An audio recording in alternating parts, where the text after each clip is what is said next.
Hey, what's going on, Klein and Ellie? Are you ready? I love Klein and Ellie, you little bitch.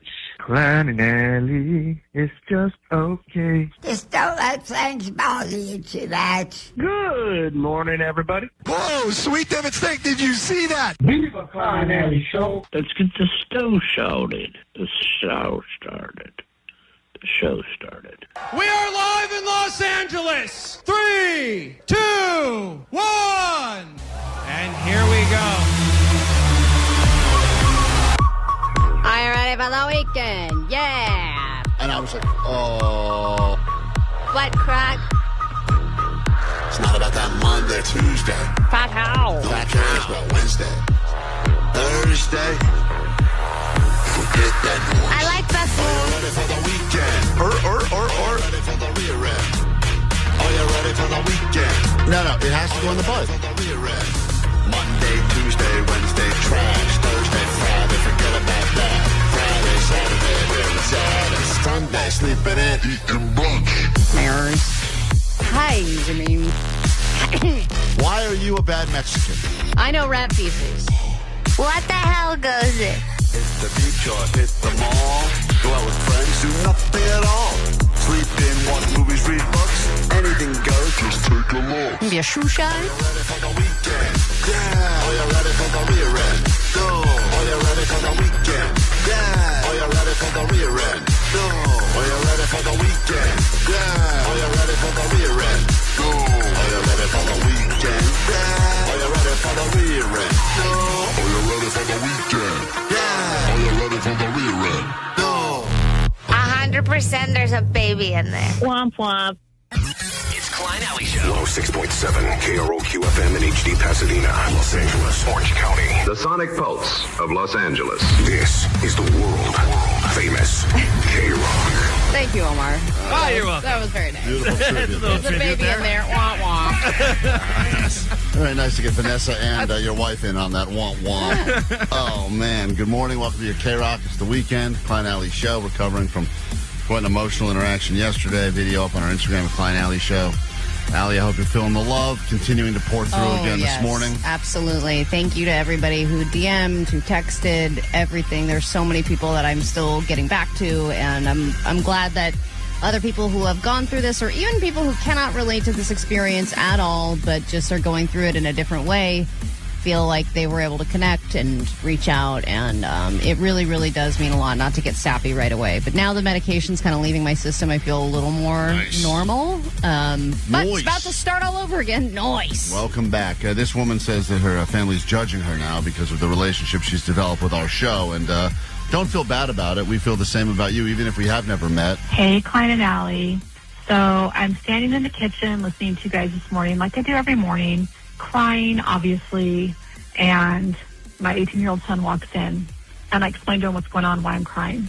And he says, Mom, what you have is called a parasocial relationship. I learned all about it in school. It's not good. It's not healthy. And starts to explain to me what a parasocial relationship is. And, I know what a parasocial relationship is, and just be quiet and eat your breakfast, basically. But I just wanted to say, Allie, you'll get him next time, Tiger. Love you guys. What the hell's a parasocial relationship? I don't know what that is. I believe that means that you're in a relationship with someone you don't know. Yeah, it's a one-sided psychological bonds where the individual invests emotional energy, interest, and time into a media figure, celebrity, influencer, so-so. Okay. Oh, I didn't know you had Jake such a knew it rattle very that well. off. Jake, how many of these are you in right now? All of them. Oh, okay. Well, Jesus. It's like the relationship you have with Grok. Grok is not invested in you, and you don't know Grok, but you are invested in her, and Terrible you feel you have a example. relationship with her. Grok does know me. Knows me very well and remembers every conversation we've ever had. Yeah. Well, it was nice hearing from people go, hey, I've never cried so hard for someone I don't even know. But, but we do know each other. Some of us have never met each other. Yeah. And that's what she's saying. Here's another. There's a lot of these that we're not going to spend all morning listening to these. It's not going to be the Let's Cry for Allie show, but we have some of these. Hey, guys. Just wanted to give my sympathies to Allie and her family. Allie, Wesley, creepy creeper, Wesley's father. We're all behind you. We're all with you. And, I forgot about that. Have fun in Vegas. They're going to get drunk as hell, and we're here for you. Yeah, that's right. Creepy Creeper, the father. Yeah, I think I'm going to shroom out now. Oh, wow. No Good doubt. for you. It's going to be great. All the possibilities you have rather than taking prenatal vitamins and going to bed early, huh? I'll still take the prenatal. Of course. With the mushrooms. Anyway, we got lots for you, including some of Allie's cash will be up for grabs and so much more. So be ready to lock in with us for the next few hours, and let's go ahead and build this paranormal, parasocial, whatever it is, relationship. It is also paranormal. It's paranormal. We got all that to look forward to this morning on a Friday here at KROQ. Good morning. KROQ. Klein Alley Show. Mornings on KROQ. KROQ. Yeah! KROQ. KROQ, we're your Klein Alley Show. If you need us or would like to interact, or perhaps you just want to sit there in the background and make us your background noise for the morning, that's fine as well. You can use the phones 800-520-1067, or you could text us at the very same number. Of course, there's also a GOAT line for you, 844-956-GOAT. It is Mother's Day weekend, and on Sunday it is Mother's Day, a celebration of all the things that moms have done for us. Omar, no one loves their mom more than Omar, but you know, maybe you've got a good relationship with your mom, maybe not so much, but it's the one day a year you let your mom know, hey, thanks for letting me live inside of you rent-free for a while, and appreciate all you did, even if you smoked while you were pregnant with me. And we'll be celebrating a couple of different ways today, but one of the ways is I'll be sharing with you guys the many, many voicemails I have received from my own mom, mostly by pocket dials, when she didn't realize that she was actually calling me. I think it's important this time of year to celebrate mothers' relationships with phones in general, and that struggle. That's a parasocial relationship. Oh, it sure is. So without any further ado, the first of many voicemails that I've received from my actual mother. Spend the whole morning at home doing nothing but trying to find out where I'm supposed to go. Get that out quiet. Oh, I called Kevin. That is the first of many voicemails I've received from my mom's pocket. It's amazing because you're in the K's. I don't know why. I guess, why is yours the name that comes up first to butt dial? I don't know why it is, Allie, but you've watched me many times go, I think there's an emergency happening. I've missed 11 calls from my mom, and it's not even 8 a.m. And I've heard you answer them in real time. You go, hello? Hello? Is everything okay? Hello? Mom? Yeah, this is the fifth call you've made, and then when I finally get around to it, most of them end with this. Why? Oh, I called Kevin. It's rarely ever on purpose. It's almost always accidental. And it's funny because moms always like to complain that you never call.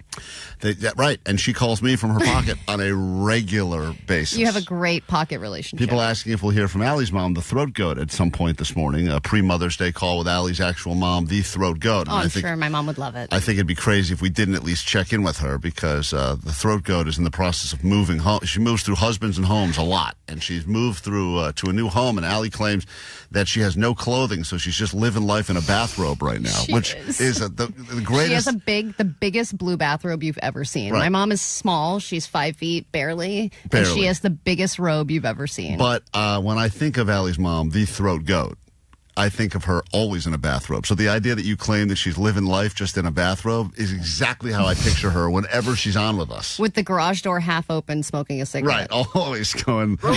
Yeah, that's right. She is the ultimate. Playing bingo on her phone. We'll be celebrating our moms and yours today, and give you the opportunity a little bit later, mothers, to confess to us, because moms got to keep a lot of stuff in. So we'll do another round of Mom-Fessions. It's been a year since we did these. This is where moms get to anonymously confess anything they want to, even if they have a favorite kid or they hate their kid, or they, there's a million things moms can confess. And I forget some of the ones we heard last year. They were tremendous. Oh, well, my mom told me about a threesome that she had with another couple. That was amazing. That's why she is the ultimate goat. She offered up that information. So we'll get into that coming up a little bit later this morning. When we get back from this quick break, though, it's Allie's money up for grabs. It could be yours. Don't feel bad. $500 Fridays return on KROQ right now. Friday. If you want her money, call us immediately. Be ready to answer some questions about the news.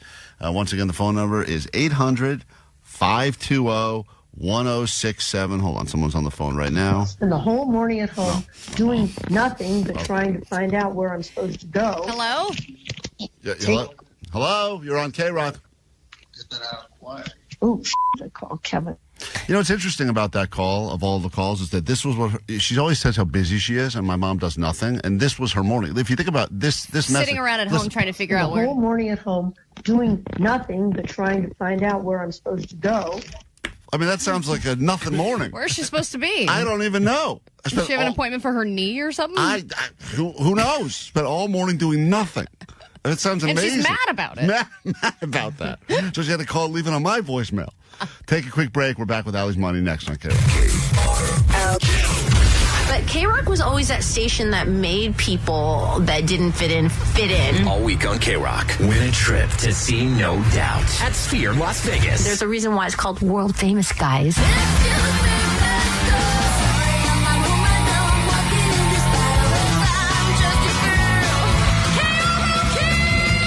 Every time you hear a block of No Doubt on KROQ, caller 20 wins a 2-night hotel stay, $100 gas card, and tickets to the show, courtesy of Live Nation. Hello? How crazy is that?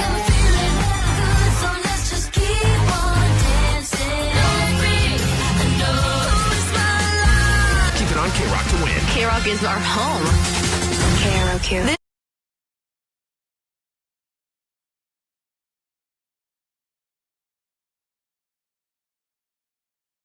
On to pay the people on KROQ. Lots to give you this morning. Will it be more trips to Vegas? Yesterday gave 2 different trips to Vegas away to go see No Doubt at the Sphere. And if we play back-to-back No Doubt songs, 1 not enough, 2 is the number. Call us after you hear a block of No Doubt. Win yourself a trip to Vegas.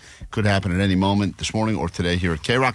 And on top of that, we have Allie's Money right now. 5 questions about the news. I paid out yesterday, I think. She did pay. Did we force you to pay out yesterday? Yep. Yeah. It's okay.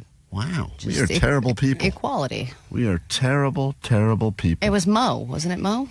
Mo knows. Mo knows. Yeah. I mean, because most of the calls, obviously, are people that are sending love your way, obviously. Hey, Klein and Allie. This is Joanna from Costa Mesa. I'm calling because I just heard Allie's news on the radio, and I just want to send her all the love.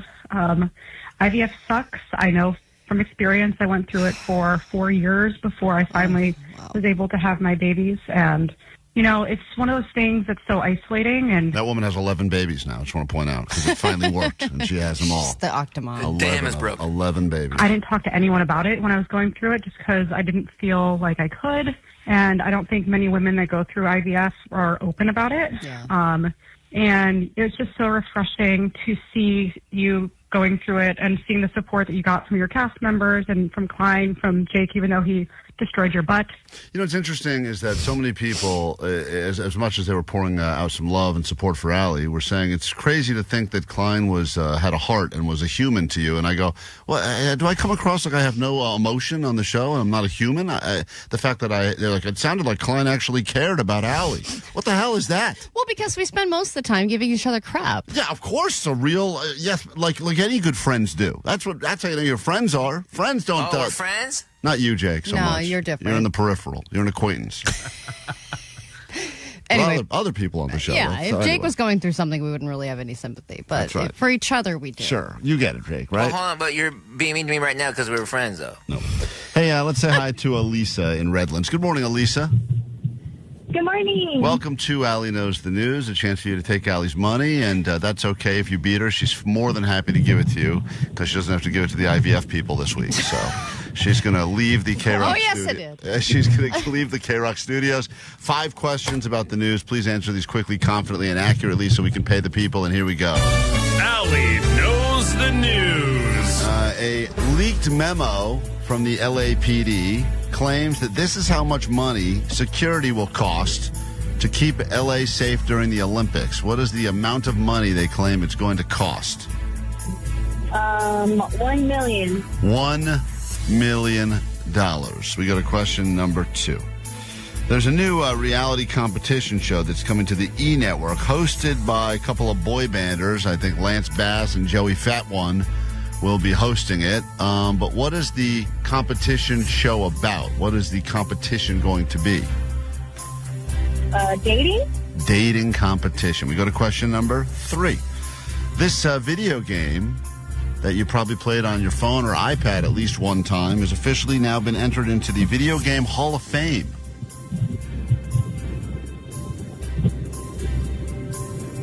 Hello? Yeah, hi. Which video game that you probably played on your phone or iPad is now in the Video Game Hall of Fame? Candy Crush? Go to question number 4. Let's go with this. The LA Lakers are currently in a playoff basketball series right now. What is the current record in this series? For the Lakers, I believe that's going to be 2. They're 0-2. They're 0-2. All right, I'll write that down. I hope that's wrong, but sadly I think it's not. And let's go ahead and give you this final one. This is a big story. A student in Los Angeles has been accepted to 65 different colleges, which seems like way too many applications to fill out. And it's a big story because pretty much every place that they applied to, they got into. They have officially announced where they will be going. Of these 65 colleges they were accepted to, where did this student claim that they will be going to school? Harvard? Harvard. It seems like everyone always goes to Harvard. All right, bring Allie in. We'll score together. I promise you she didn't go to Harvard, which is good for you because a better chance for you to take her money right now. And she's re-entering the KROQ studios. And here we go. Yeah. Says Klein comes across like a degenerate gambler during this game. Oh, I am. So that's exactly accurate. And I do get excited when there's money on the line. So I even, right now I'm rooting for the player as I usually am, but I still get caught up in the action of it all. Question one, Allie, you're battling Elisa right now. Okay. Question one. The LAPD has had a memo that has been released that claims that this is how much money they think it will cost to keep LA safe during the Olympics. This is the budget that they believe they will need to keep LA safe during the Olympics when they get here. If only they could keep us safe now. Right, I know. Let's not worry about the Olympics. How Let's much are worry they about spending now? $1? Today. $50 million. So she said $1 million. Allie says $50 million. But according to the memo, it is going to cost $1.15 billion. $1.15 billion to keep us safe. I don't know who's doing the math over there, but I feel like they just make up numbers. at that point, of course. What are you spending the money on? Well, they're going to talk about overtime and how many additional officers they're going to need. But I don't think they have enough officers. No, but that's the whole idea. So they're just, this is what they're going to ask Just for. what an overly exhausted police officer trying to be everywhere. We go to question number 2. No one gets the point. Allie closer, but doesn't matter. Let's go to question 2 right now. A new reality show is coming to the E! Network, hosted by Lance Bass and Joey Fat One. And Everyone did call him Joey Fat and One. it's going to be a competition series about what? Oh, yeah, I think it's a cocktail show. It's about drinks. Are you saying that because Lance Bass is involved? There must be cocktails involved? We saw him at Coachella and had a cocktail with him. The correct answer is it is a mixology competition show. You get the point, and Elisa guessed it was a dating competition show, so sadly she is down 1 as we go to question number 3. Allie knows the news action on KROQ. This video game that you probably played at least one time on your phone or iPad has officially been entered into the Video Game Hall of Fame.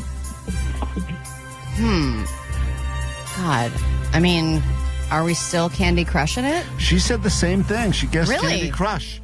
But I think it was a few years prior to Candy Crush when people were all hooked on the Angry Birds. Oh, Angry Birds Birds has made it into the Video Game Hall of Fame.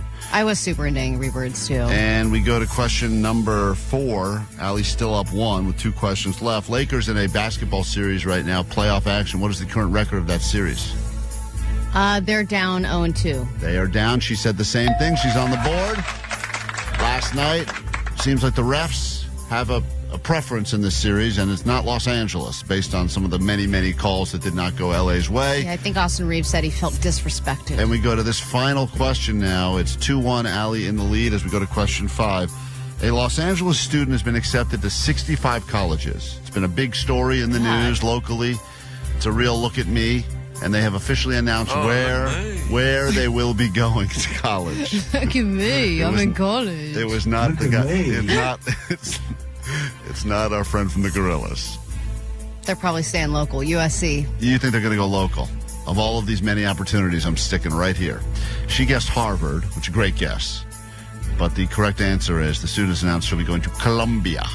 Oh, Columbia University? Why did this person get accepted to so many places? They're super smart, I guess. What? I don't know. That doesn't do anything anymore.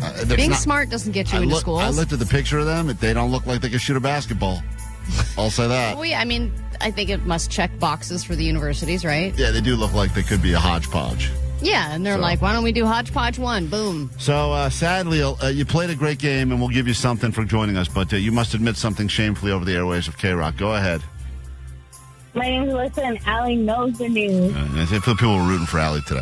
A lot of people on the text line saying, I never root for Allie to win and keep her money, but today I want Allie to win this one. Thank you. I appreciate it. I'll spend it on something nice. Of all the things you could have won this week, this is probably the thing you wanted least. But regardless, there you have it. Little Allie knows the news action on KROQ. We got lots and lots of stuff to get into this morning, and we appreciate you spending some time with us on KROQ. Of course, we will give you Lincoln Park because contractually we must, and then back into the show in 2 minutes. KROQ. Klein Alley Show. Mornings on KROQ. KROQ. Yeah! KROQ. KROQ, Klein Alley Show. You know, last night I went over to the Hollywood Bowl for one of the Netflix is a Joke collections of comedians, and it was the Night of 1,000 Stars, which is a big fundraiser for autism, and they raised a ton of money, and there was like, it was just a star-studded lineup. Jon Stewart hosted, and Sandler goes out there and plays some songs, and Nikki Glazer was there. Did you donate? Bill Burr. So I got the tickets. The tickets were all, I think all of the money that came from the tickets went to raise money for autism. The tickets were given to me by someone, and they said to me, I will give you these tickets, but can you please make a donation? But they didn't tell me how much to donate. So I thought it was a very vague number. And then I go, should I figure out what the face value of the tickets would have been and just donate that amount? Or like half of that? Or just think of donating that amount and donate nothing. No. You got to donate something. And they have a bunch of QR codes. A lot of these Netflix shows that are happening around town, they're also raising money for good causes. So there's a bunch of different opportunities to scan QR codes and make donations. Great opportunity to scam as well. Great, fake QR codes. Oh, man, if you walked across the stage with a fake QR code, you would do so well. Raise money for fake autism? But last night, they did this thing where in between the acts, they would have celebrities come out like Steve Carell or Jimmy Kimmel, and they would basically try to peer pressure the audience into live agreeing to give, money. And some of these were like massive things that, like, for instance, Jimmy Kimmel went out and he said, I have a ticket for you to go to a Dodgers game and sit next to Hollywood superstar Jason Bateman. Oh, so it's like an auction, like a live auction. Live auction, right. Nice. And he goes, also, I want you to know Jason Bateman doesn't know that I'm giving you this opportunity. Oh, that's hilarious. He goes, I know that Jason loves going to Dodgers games, and he has 2 seats, and once we raise enough money, he will feel obligated to let one of you sit next to him, and you will ruin his day. Cool. So all of a sudden, and he's like, let's start the bidding at $2,000. $2,000? And it jumps. Before you can even contemplate and think to yourself, you know what, it could be funny to sit next to Jason Bateman. Maybe it's worth the things. Not $2,000 funny. Who has $2,000 to spend on that? I don't have that to spare on autism. Are there a lot of Hollywood bigwigs there, Klein? So I think there's a lot of, it's the Hollywood Bowl and it's packed, so there's 17,000 people. Whoa. Now, in the front area, you have a lot of industry people. So before I can even contemplate this, it's already jumped to 10,000. And then it's at 12,000. And then it's Jimmy Kimmel like pointing at people, being like, "Hey, you own a network. Where's your money?" And then that guy's like, "All right, 20,000." And then they start raising all this money, and they do this. And it's where you're sitting. You're not sitting like near the rich people, are you? Because then they think you have money. Yeah. So this is the part that sucks. I got I did have a great spot right next to the handicap section. Ooh. And ironic. Did you take your little placard? I brought my placard, so I was able to get in there, and I felt at home. But it got to the end of the night, and they had the next big item, and the big item was, you will be drawn in an episode of The Simpsons. Cool. You will be drawn in an episode, and you get to voice yourself in an episode of The Simpsons. And they'll also draw a picture of your family sitting on the couch next to Homer and all the Simpsons. So it's like a legendary stuff. And this one, they're like, let's start it at $500. And I'm like, what? That's reasonable. I'm like, all right, now we're talking here. And then you start getting caught up in the whole auction because it becomes and they have a guy. God, it's so anxiety provoking. And I wish in that moment I could be like, does anyone else want to go halvesies on this? Right, and they have a British guy that comes out in a tuxedo that's like a professional one of these auction guys. And he's like, all right, to the lady in the back, let's go. And this thing jumps pretty quickly from 500 to 1,000 to 3,000 to 10,000 to 20,000. By the way, the lady in the back is not. Right. And nobody in the back. No, there are some people yelling all the way up at like the grass of the Hollywood Bowl, and they're like, "All right, I hear some noise in the grass. That's for 45,000. That drunk guy." And then there's like people that are like waving off the guy. He's like, "No." They're like, "That person's just having a medical emergency. Moving on." Whoa. And then it gets to, I hear this person in the seats next to me go, I want to bid on this because when it got to the last two bidders, Jon Stewart or whoever was up on stage would have some kind of fun with them, and they wanted to be a part of it. So this guy goes, I hear him say to his girlfriend, wife, whatever, I'm going to get in on this. And she's just like, so I can be a part she's of like, the... you can't afford that. And he's like, I know, but it'll be fun to be a part of it. So now it's this guy who's a couple seats away from me, I hear, and another person, and they're going back and forth for this Simpsons thing. And it's like 70,000, 75,000. What? And he's going to this guy next, sir, are you in for 80,000? And the guy's like, what the hell, 80,000? And what the hell, 80,000? And then, I'm not. But he was waiting because he had a sense that the other person who had bid on some other stuff was just going to outbid regardless. There's just an opportunity for rich people to spend money. So he's just driving it up. And then it was the funniest thing ever. Jon Stewart goes to whoever donated from The Simpsons who was sitting there. He's like, hey, are you cool doing this twice if both of these people want it? And the guy next to me who didn't want to win this thing was like, whoa. I'm okay. Oh, no. I'm okay. And then the guy from The Simpsons was like, yeah, sure, we'll do two of them. And then the guy's like, all right, you get it for 80,000. You get it for 75,000. Oh, my God. You're both getting it. And then I watched them come up with the credit card reader, the people that are raising money for autism to this guy. And they're like, all right, sir, congratulations. He's like, I can't do it. I can't. He's quietly, let's talk later. Send me an email. It's the funniest thing. So I don't know how. So he's telling them I can't pay. I don't know how it planned out, but it's just I think people get caught up in this. I wonder what the percentage is of people who can't pay for the stuff that they bid on. I think you get caught up in there was a time during COVID I was getting caught up in online auctions, and I ended up buying some weird Pete Rose signed baseball helmet, and then I realized afterwards I didn't want it and didn't want to pay for it, and I just ghosted them, and I owed them money. That wasn't for charity. That was just me. And I'm an idiot. I'm banned from some online auction house now because of that, because I never paid. But it was wild to watch that happen in real time. But they don't have buyer's remorse, right? Where a couple hours after you can be like, I don't want this anymore. It's going to a good cause, so you're kind of taking money away from the charity at that point. So I don't know. They put you on the spot that quickly. They have the credit card reader right there. Right, That's insane. They don't give you a second to. That's crazy. Think twice. They come right up, and because they want you to be shamed in front of course, thousands of people. Smart on their part. So avoid those situations. Even Sandler's funny. He goes on stage. He's like, I hate when they do these live auctions because they're always like, that's Sandler, and he's like feels basically like they point him out, he has to and donate. he has to do it because he's got money, so he can't. And that's why I stay away from auctions. Auction dinner, auction no. Avoid it. Even a silent auction. I don't want the pressure of a silent auction. I see all those pieces of paper with no names written on it, and I'm like, I feel obligated. I have to put my name on there, but what if I'm the only name, and then I have to pay for a stupid basket that I didn't want? Remember the time I accidentally bought that forest of trees? Oh, yeah. I didn't know. I didn't Where want that is at that all. forest? Who the hell knows? Belize or something, but I paid for it. Stupid auction for trees. We got to take a quick break. We're back in a moment. We have more stuff to get to, and then a chance for you to win amazing items, including you being animated in The Simpsons. No, we don't have that today. KROQ and Klein, Alley Show. Klein Alley Show mornings. Yeah. KROQ. What's up?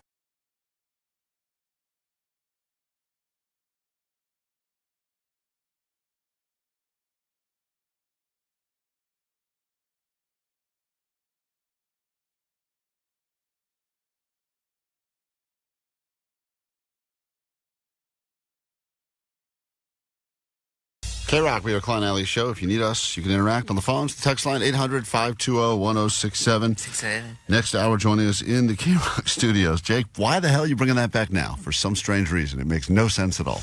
Bruce will be in with us. Back. The very funny Bruce in town for Netflix is a Joke. Will be hanging out in the studio next hour on the show. Right now, though, we get into this, your news. Grab your Adderall. It's time for A.D.D. News.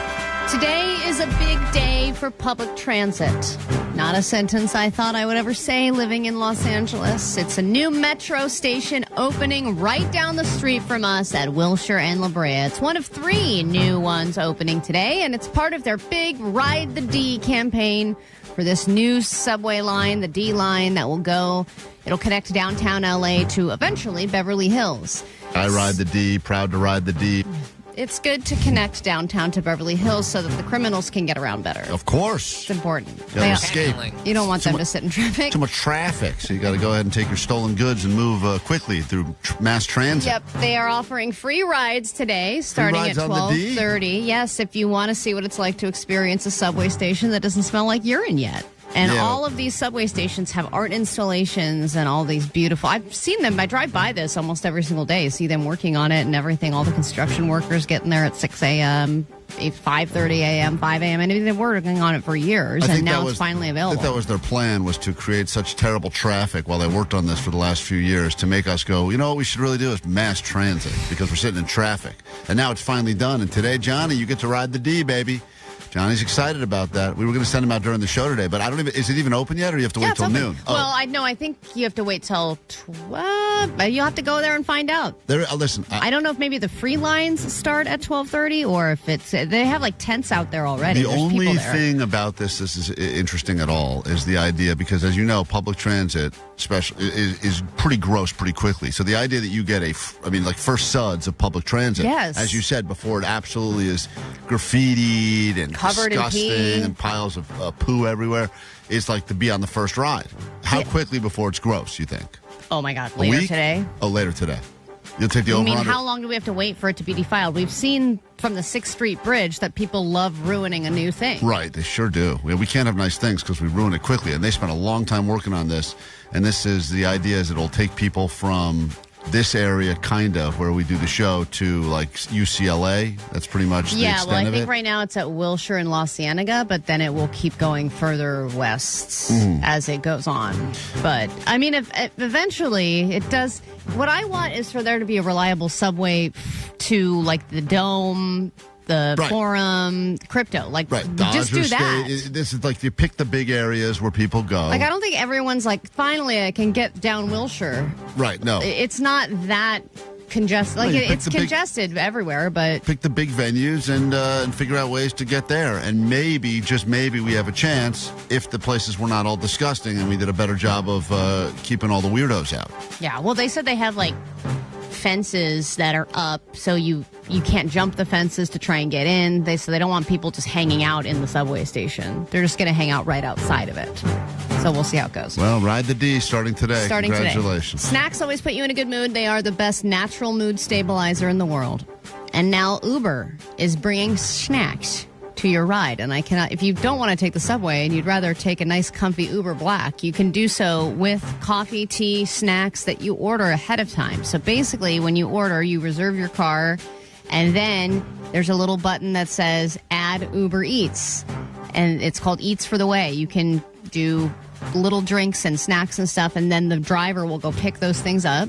And then drive you around? And then drive to you so that your snacks and stuff are waiting when you get in the car. How great is that? So they figured out a way to combine Uber Eats and Uber. Yes, which I don't know how it took them this long. But usually they're there for each other. But don't you hate it when people eat in your, like, kids shouldn't be able to eat in the backseat of any car. Oh, no. It's just disgusting. I mean, it's going to be hard for the drivers having to clean up all this crap. And the car's going to constantly, depending on what you eat, there's certain foods that are going to make your car smell.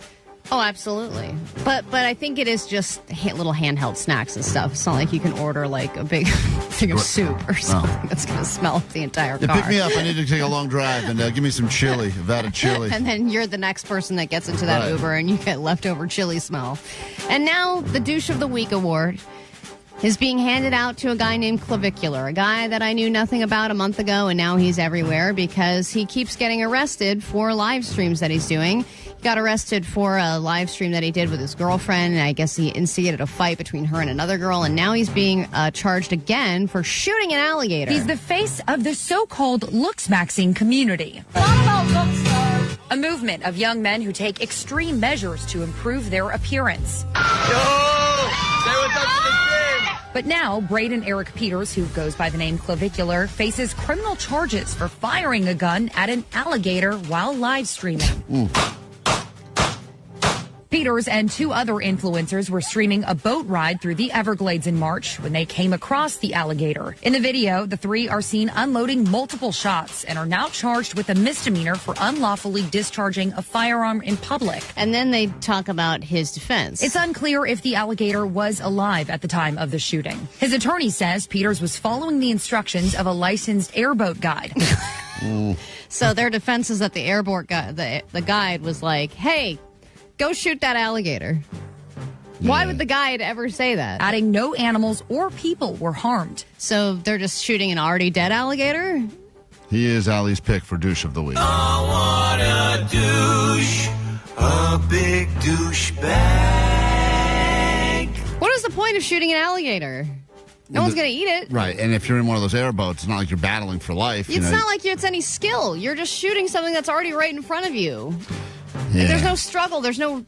Like, at least people who hunt, it's like, all right, you went through something to try and track that animal, shoot the animal, and you get the whole picture with them dead. I get it, whatever. But if there's just an alligator that's injured or there's something that's just right in front of the boat and you're just going to shoot it in the face with your handgun...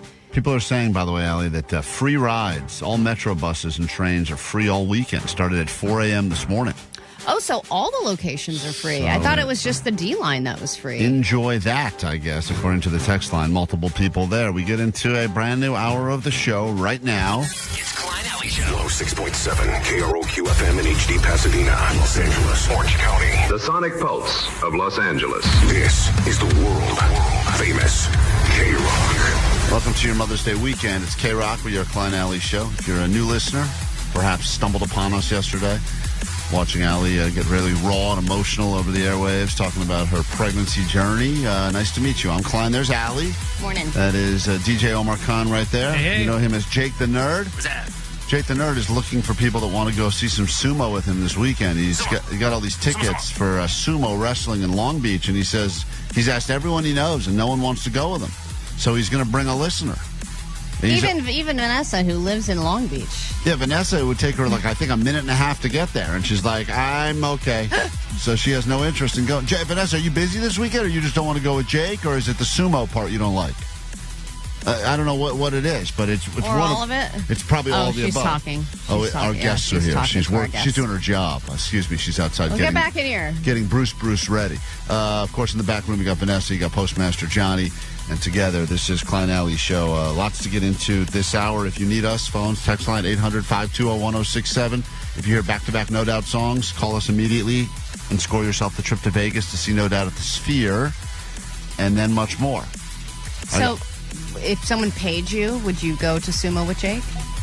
Come on, dude, Sumo Bros. I think I would. He has like 10 tickets. I think I would enjoy the actual. I've never seen live sumo before. I think you would enjoy the actual sumo part, but you wouldn't enjoy any of the before or after. This is real sumo, like real big dudes, not just people in those suits? Yeah, there are. Well, it's a sumo open, so there's different weight classes, and it gets up to like the really huge guys. How big is like the heavyweights? The biggest heavyweight last year was like 750 pounds. Holy moly! And who does he go against? Like a skinny person? Vanessa. Actually, funny enough, at the end, it's called the open because at the very end it's open, so they actually have like the biggest guy going against the smallest guy after the divisions are over. You went last year and said it was one of the best things you did. It was so fun, yeah. But don't the sumo matches usually end pretty quickly? Because all they're doing is pushing each other. They just push each other out of the circle, right? Yeah, it's like the perfect sport for like our new ADD economy. Right. It's like they last for like 15, 20 seconds, and then you got like a couple of minutes before they reset, so you're dinking around your phone, you're talking, you're having a beer, and then another 15, 30 seconds. And they still wear those diapers? Oh, yeah. Wow. I forget what it's called, but yeah. Seems unnecessary. Why? It just seems like at this point, right, that I know it's a traditional thing, the art of sumo, and these guys are athletes, but to be 750 pounds... Well, it sucks to have to wrestle while you have a giant wedgie. That's the part. But I think that, you would think that they could have, upped it a little bit or done something different, put them in just costume. At least gone full-blooded underwear. But they do have an opportunity for regular people to push these guys as well, or no? Well, I mean, everybody who's there are like training to be sumo wrestlers. So it's like, even like the smallest guy has been training, but you can't just like sign up. What kind of crowd do they pull for the sumo wrestling thing? I don't know, hundreds. It's Picture a sea of Jakes. Oh, yeah, the man. sea of me. It's at the pyramid at the Long Beach University, or the University of Long Beach. Well, Jake's going to be there this weekend. If you'd like to join Jake, he said he's open to bringing a listener along with him to enjoy some sumo. This week. I don't know if you can do all that. I'm not sure if that's okay anymore. Anyway. Now, shut up, you. It's okay. We're getting all crossed here. Omar's finding a new folder to fill. We got much more show coming up after looking at Klein Alley Show.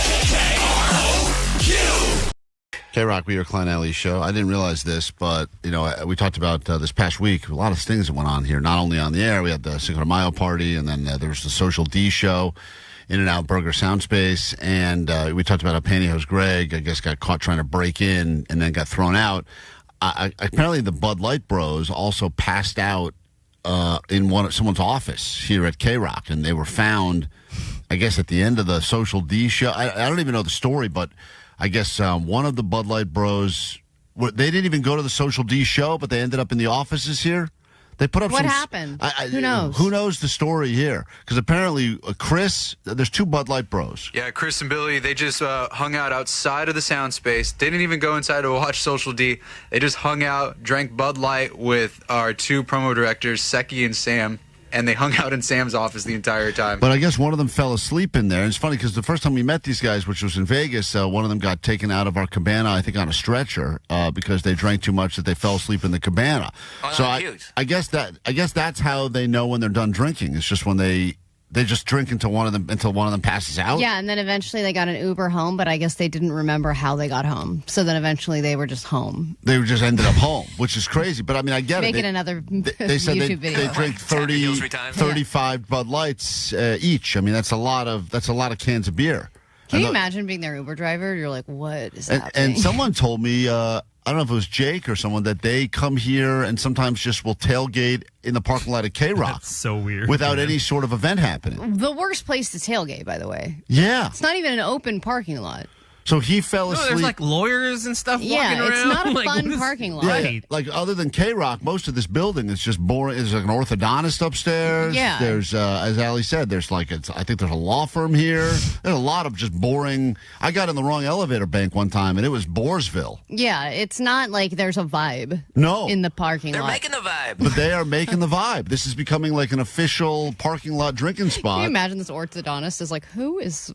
Does that guy have a cooler? Yeah, I'd love the orthodontist to join them. Start funneling beers. Oh, I got some nitrous for you. With the Bud Light. Cool. I think this is the beginning of quite a hang here. Wow, what if we transition into a cool parking lot? Because this parking lot, in general, as you said, it sucks. We need some good loiterers. Or at least some good cars to like have some eye candy and be like, who's that? What's that? The idea that the Bud Light Bros are now showing up and just falling asleep in people's offices here at KROQ is great. I love everything about this. I mean, they are getting very close to everyone who works here at KROQ. They were taking pictures with Kevin Weatherly at the Cinco de Mayo event. Kevin Weatherly. Yeah, they know Sales Lady Becky intimately, I think. Sales Lady Becky. They love all these people that work here that they've met through the show and just hanging around. Yeah, but I think that, like, the promo guys, Seki and Sam, I think they like them because they just hang out. They are not trying to get access. It's like they weren't obsessively trying to see Social D. They weren't trying to... They're doing the opposite. Yeah, they just want to hang out and drink beers. And everyone loves just the guy that's just there to drink a beer and make conversation, have fun. Right. Most people will use conversation with us as an excuse to get into the thing they want to actually see, which is the band more often than not, or the celebrity. And these guys could care less about that. They are excited to see Sales Lady Becky. That's what they want. They don't care about that, which is something refreshing about it. And it makes them want to invite them to everything. Yeah. It's like, we'll make sure that the Bud Light Bros are hooked up just so they can be there. These guys were, if you're new to the show, they for some reason listened to us one time and immediately went out and got tattoos of our show logo on their neck and chest, which we thought was the ultimate commitment. They didn't even know if they liked the show yet. They just got tattoos of the show so that they said that now we are forced to start liking the show because we have this tattooed on us permanently, which is a great way to commit to a new radio show. Yeah, there are a lot of regrettable tattoos out there, but I don't think they regret them. They said they would do it 1,000,000 times over and that they were sober when they got their tattoos. Speaking of regret, hi, Elizabeth. Why are you calling?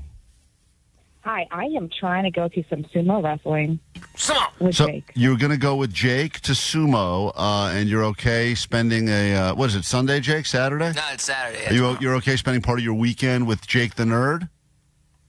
It would be the best right before my birthday present ever. Have you ever been to live sumo before? I have not. Jake, are you okay spending time with a woman? Oh, I guess so, yeah. All right. You know what? I'm like Jake's most reluctant fan. I saw Jake perform his stand-up in Garden Grove several years ago. It was not good. That's the beginning of the conversation you'll have in those little 2 minutes breaks. Right. You're in. Hold on 1 second. Enjoy your sumo. Are you single, by the way? Not that it matters, but are you? I am. Okay. Would you ever be interested in dating Jake? Let's get to know him. Okay. Ooh. Someone who likes him for his not sense of humor. I'm not gonna get into physical stuff, but do you look like you could participate in the sumo thing this weekend, or just be a spectator? Definitely a spectator. Okay, Jake, look at that, bud. Great. I can't believe you're not more Jake, appreciative. Don't sound so excited. Yeah, this woman calls and she's willing And to. said I'm not funny. Yeah, she saw you do stand up at Garden Grove and it wasn't funny. She's probably right. Were the crickets there at that one? It was outdoors. All right, hold on 1 second. Jake, this is your best option. I mean, this woman who will go to anything, clearly. This woman is going. She's got a free weekend. She's got a ticket to sumo. You got a ticket to sumo. You're going to sumo with Jake. Congratulations. How exciting is that? Take a quick break. When we get back, there are a lot of other people who want to go with Jake on the text line. I know, but she the called. The U.S. Sumo Open. That's Jake's very excited about it. Stop doing that. Well, there they are. When we get back, Bruce will be in the KROQ studios. The very, very, very funny Bruce joins us next. But KROQ was always that station that made people that didn't fit in. All week on KROQ. Win a trip to see No Doubt at Sphere, Las Vegas. There's a reason why it's called World Famous, guys.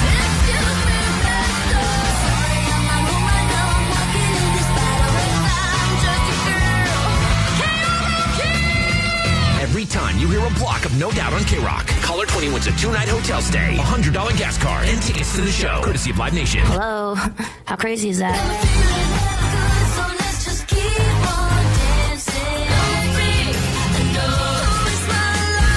Keep it on KROQ to win. KROQ is our home.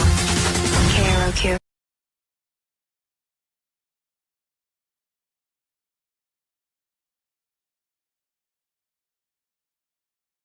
That is one No Doubt song.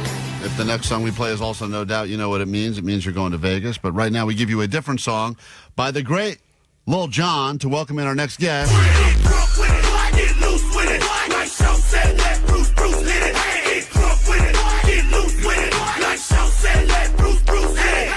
Bruce is in the KROQ studios now, here as part of Netflix's A Joke shows tonight at the Improv, and we have a pair of tickets to hook you up with as well. Bruce, welcome to KROQ. Hey, man, thank you. How you doing? Doing great. I didn't realize this. He just told us of something that has made me so impressed, and we were listening to this at the beginning of one of the greatest rap songs ever recorded, and you knew the notorious B.I.G., Biggie Smalls. Absolutely. You guys were friends. Yeah. And he put you in one of his songs. He did. And you... Can we listen to it again? Yeah, I mean, this is an unbelievable... This song, I think everyone has heard this song probably 5 million times. Mm-hmm. Hypnotize, I think, is one of the greatest. Of course, you have to... If you're from the East Coast and, you know, hip-hop was kind of exploding, at least when I was growing up, this was a song that, some people would argue East Coast, West Coast rap. But this song... How does not... You don't even like music that much? You're not a music guy? No. This is probably one of your favorite songs So of all before we time. play this clip of you, how did you know Biggie to the point where he put you in a song? Man, I was in Jacksonville, Florida, at a club called Club Carousel. And I was opening up for this rapper. I never met him. I wanted to meet him. He wanted to meet me. And it was Biggie Small. And I'm on stage clowning, man, having fun. And Biggie walks in and saw me and just starts screaming. Because you really never seen him smile. You'd never seen him smile. No, he was serious all the time. All the time, man. His eyes were high as hell, but he didn't. But he had like a real serious kind of mean mug face. Yeah, but he really wasn't like that. Like he really wasn't. He just had that look, and he started smiling. I saw him. I said, "Oh, this guy got teeth." He's got teeth because I had never seen him smile.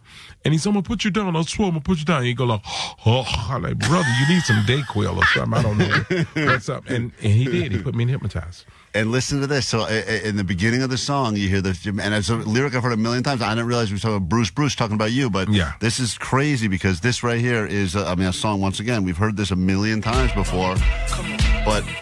Sicker than your average, pop a twist cabbage off instinct. Just don't think, stink pink gators, my Detroit players. Tim's for my hooligans. Everybody listen now. That's dead right, if the head right, Biggie there, and I. Papa been smooth right since here. days are under rules. Never lose, never choose to. Bruce Cruz who? Do something to us. Bruce. The shout out in the Biggie song is so cool. Yes, that's it is. amazing. You ever get sick of that? Hearing your own name in a This was also iconic song? Bruce mentioned in this Goo Goo Dolls song, right? Is this true as well or no? Did I make that up? That's not true. No, you were not mentioned in the song. I'd give up the world for Bruce. That's right. That's every song, apparently, Bruce mentioned it. I didn't realize this, but before you became the comedian that you are, traveling around the world telling jokes, you had a job that I would consider a dream job because you were a Frito-Lay salesperson. I was, man, driving that truck, man, selling a bag, eating 3 bags. And I realized that you're a big boy. I mean, people that are not watching on YouTube right now, you're a big guy. Yeah. And you've been big your whole life?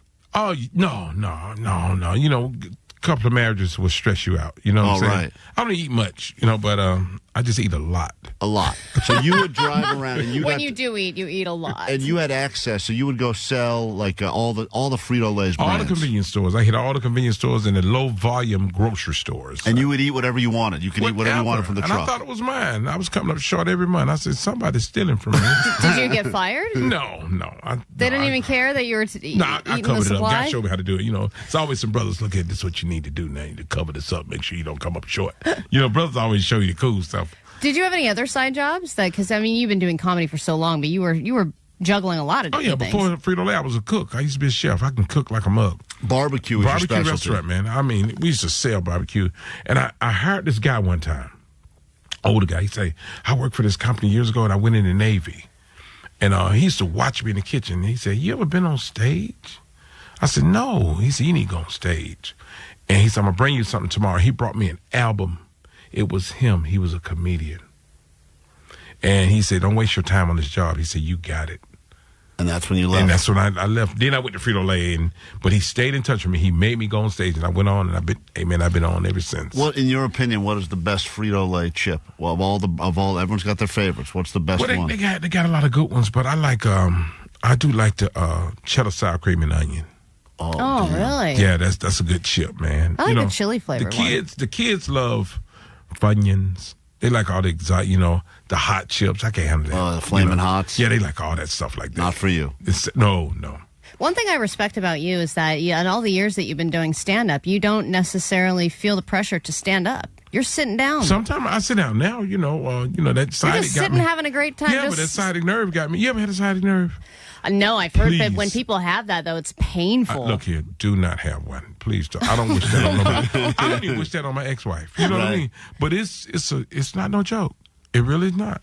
But I did my show sitting down for one reason. I think better. I realize I think better when I'm sitting down. And my Netflix special went so good. It's doing very well now. Yeah.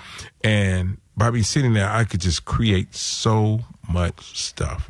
Well, you feel a different level of comfort, Oh, yeah. I feel like, when you're just sitting down because you feel like you're in somebody's living room. People asking on the text line, by the way. Yes, it is. I Ain't Playing. That is Bruce Netflix special, which came out in March. So, of course, the people are like, I know the voice. I recognize. I watched the special.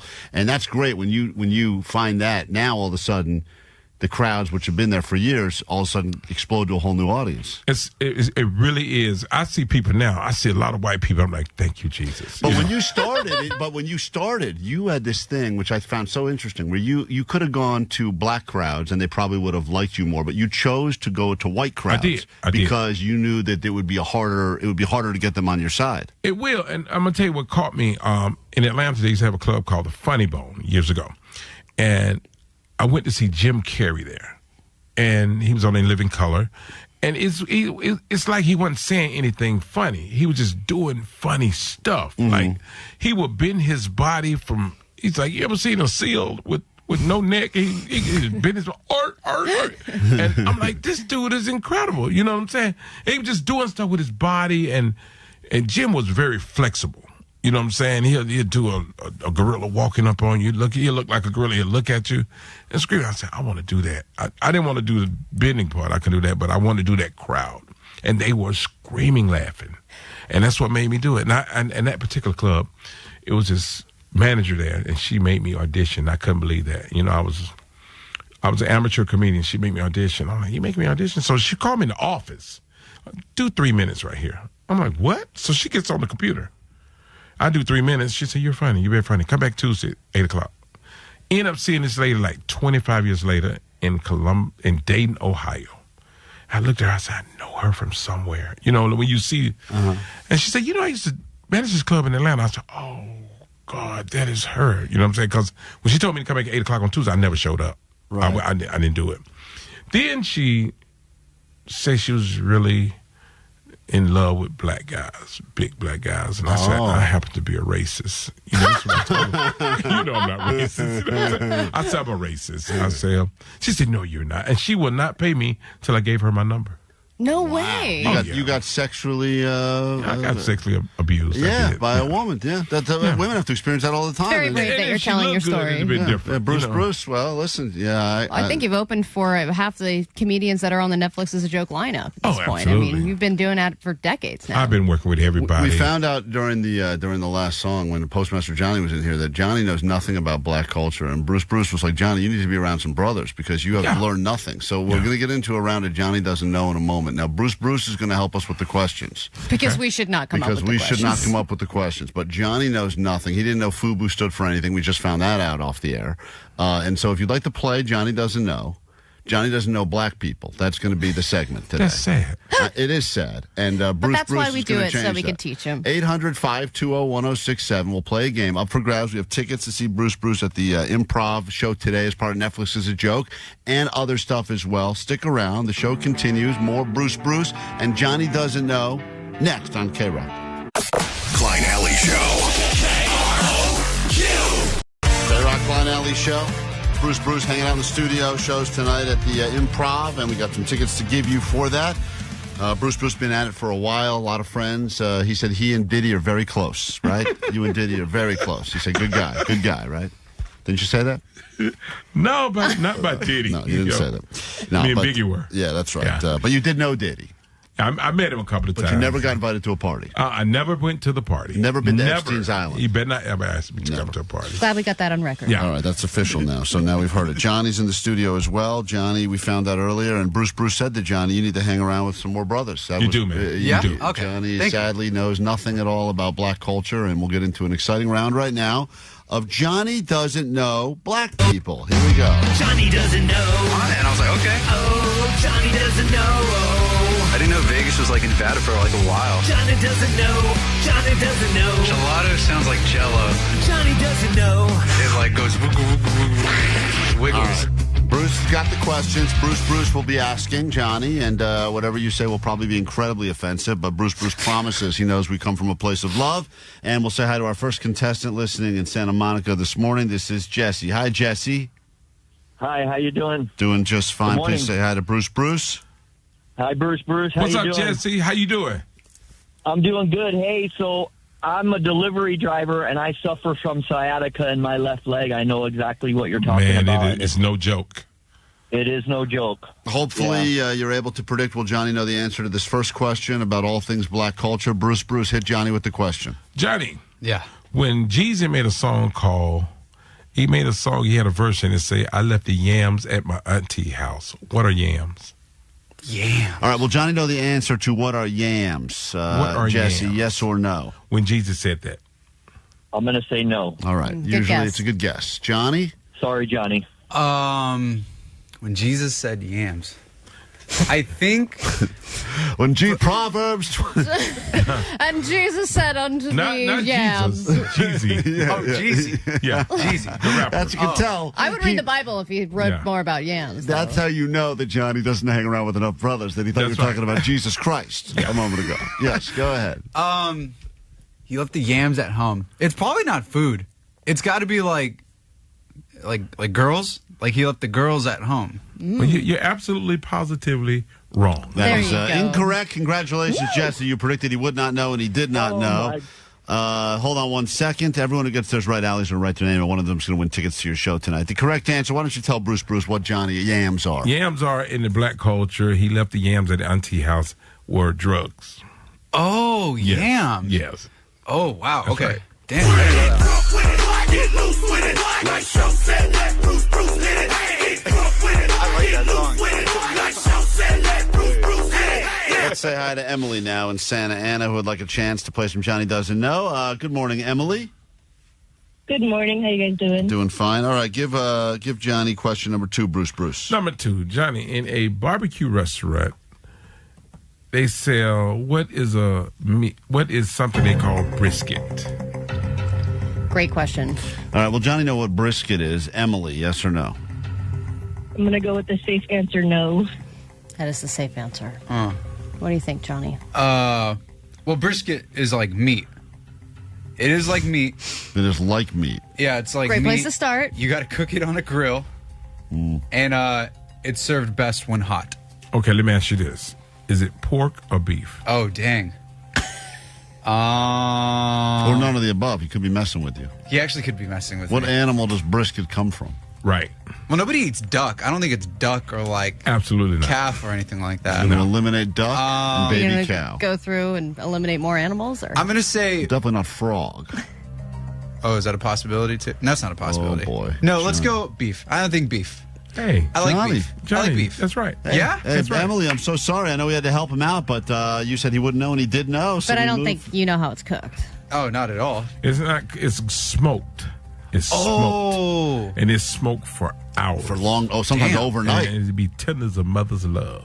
Yeah, when I got into my brisket cooking, Allie, I would leave that thing. I put it on at 9 p.m. and I would check it the next morning. Have breakfast brisket. Damn, that long. Oh, yeah. Low and slow, baby. Nice and tender. I bet you make a great brisket. Oh, absolutely. Man, the way I do it, though, I tie it up in rope. I season it real good. I tie it rope like kite, rope to come on a kite. Yeah. Tie it that way and then tie it that way because that squeezes the meat in. Then when you cut the rope when it's done, it falls apart. Oh, damn. Yeah, that makes me so hungry. I'm so hard right now. Oh, yeah. Wait, what? Alex in North Hollywood. Good morning and welcome to Johnny Doesn't Know. Black Things. Bruce is here. Whenever you're ready, Bruce. Next question for Postmaster Johnny. Okay. Johnny, what are collard greens? All right, no clues. Will Johnny know what collard greens are, Alex? First off, shout out net bangers, and I don't think he's going to know. All right. Johnny. I know it's food related because we've been talking about food a lot right now. I know it's food, and I don't know exactly what it is. It's definitely not duck. It's not duck, no. And it's definitely not frog. Not frog because it's green. I think that's the only reason it could be frog. Actually, that was a stupid elimination, right? Green. Yeah, it's definitely not frog because it's green. I think it's like a vegetable. It's like a side dish. I saw it last week when I was at breakfast at Pan's in Inglewood, and but I just didn't try it, and I didn't see it. I saw it, but I didn't really try it. I think it's green, and it's a side dish. What is it? What is it though? What is it? Like off of, is it leaves or something? Is it kind of like leaves? Yes, it is. Well, Johnny, you're doing good. Johnny may know more about black culture than we thought. Yeah. Alex, I'm so sorry. You are wrong about that. Let me see that. In Atlanta. Okay, I got it. Next question for Johnny. Now, we got one more of these now. Okay. And we're going to say hi to Gabriel in East L.A. Welcome to Johnny Doesn't Know. Good morning, Gabriel. You're on with Bruce. Got a show today at the Improv.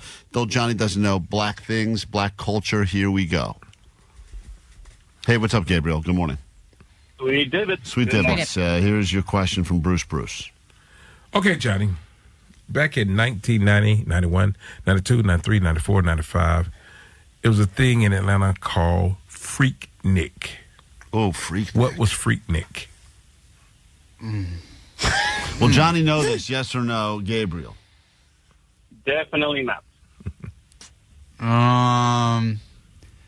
I want to say, well, you set up the years 90, 91, 92, 93. All the way to 95. To 95. I'm going to think that was like a football player or a basketball player who had an incredible run, and he was like the star player. You're absolutely, positively wrong. Damn. Not the stupidest guest you've ever had. No, but definitely not Let me wrong. tell him what it was. Right. Yeah, tell him. Freaknik was when everybody from different cities just come to Atlanta and party all night. Like a picnic, but it was Freaknik. Would you party there too? Yes, I did. Damn. It was like, I always heard of it like it was like Black Spring Break, but it was better than White Spring Break, but like 20 times better because it was crazier. Really? Like the craziest, it was the best And of the guys were spring break. shipping their cars there, like their old school cars, shipping them and just What bringing happened? them to the city. Why'd it go away? Well, the city got tired of it. It was traffic everywhere. Yeah. And I know one guy, he had a nice Buick. I love Buicks. And he was from Detroit. And he asked these guys at the gas station, they told him one way, and I knew they were setting him up. And I walked up to him and I said, hey, man, don't go that way. Oh, they just want to take go car. this way. I said, the gas station is right down the street. They're setting you up. You love cars, don't you? Love them. How many cars do you have? 27. Whoa. Dang, you have 27 cars. And 10 trucks. How many of them are Buicks? 10. Wow. 10 of them are Buicks. Old schools. It's like a lot. I got Ford trucks, though. I like Ford. I got 2 Super Snake trucks. I got 2 Lightnings. I got a Saline truck. So, Johnny, you don't know, unless you have like 9 trucks, dude. You don't know anything. I about barely it. have one car. I know. It's crazy. Do you feel the pressure from your wife to get something big on Mother's Day? Does she set up an 'cause expectation? I tell her, she said, why you got so many cars? I said, why you got so many shoes that you didn't buy? Right. So that you're also I bought paying them. for. Yeah. Allie, of everyone who got their questions right, who's going to go see Bruce? Oh, let's go with Jesse. Jesse, congratulations. Jesse. You got some tickets to see Bruce at the Improv tonight, so plan accordingly. And thanks for listening to KROQ. Hang tight. We are coming back now. More show after this. Once again, all things Bruce on Instagram at MyBruceBruce, or just listen to more Notorious B.I.G. as we play this song into break. And Bruce, thanks for stopping by to hang with us on KROQ. Thank you, Betty. Appreciate you. Here we go. Man, we should be playing more of this on KROQ. I know. It always puts you in a good mood.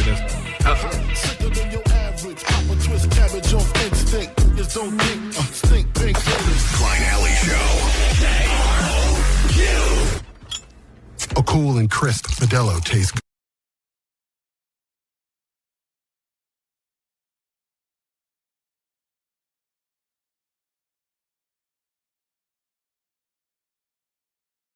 KROQ, Klein Alley Show.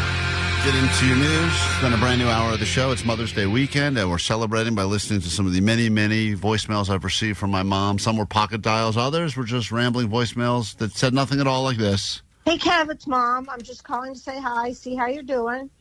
We're snowed in for the rest of the day and I guess all day tomorrow, too. So we'll be around. Don't know if you'll be around, but feel free to call. Bye. All right, that's just a call to let me know she'd be snowed in for a few days. And to call. If I needed to call, she would be there snowed in. She was just calling to let you know that you can call. Yeah. What does that mean? Are you around? Like I don't understand that concept. Well, Right. this Of is course something you're- that what- that moms do where they're just basically guilt tripping you passive aggressively. She's letting that me makes know sense. what she's really saying in there is Why do you never call me? Right. We are sitting here snowed into a house, and you haven't called in a while. You're not even worried if I'm dead or alive. Right. You don't even know that we're snowed in, and we may never. Right. Hey, Kev, it's Mom. I'm just calling to say hi, see how you're doing. We're snowed in for the rest of the day and I guess all day tomorrow, too. So we'll be around. Don't know if you'll be around, but feel free to call. I know Bye. you'll be around. You're always around. You can't leave. Very busy. Yeah, you guys, you're stuck.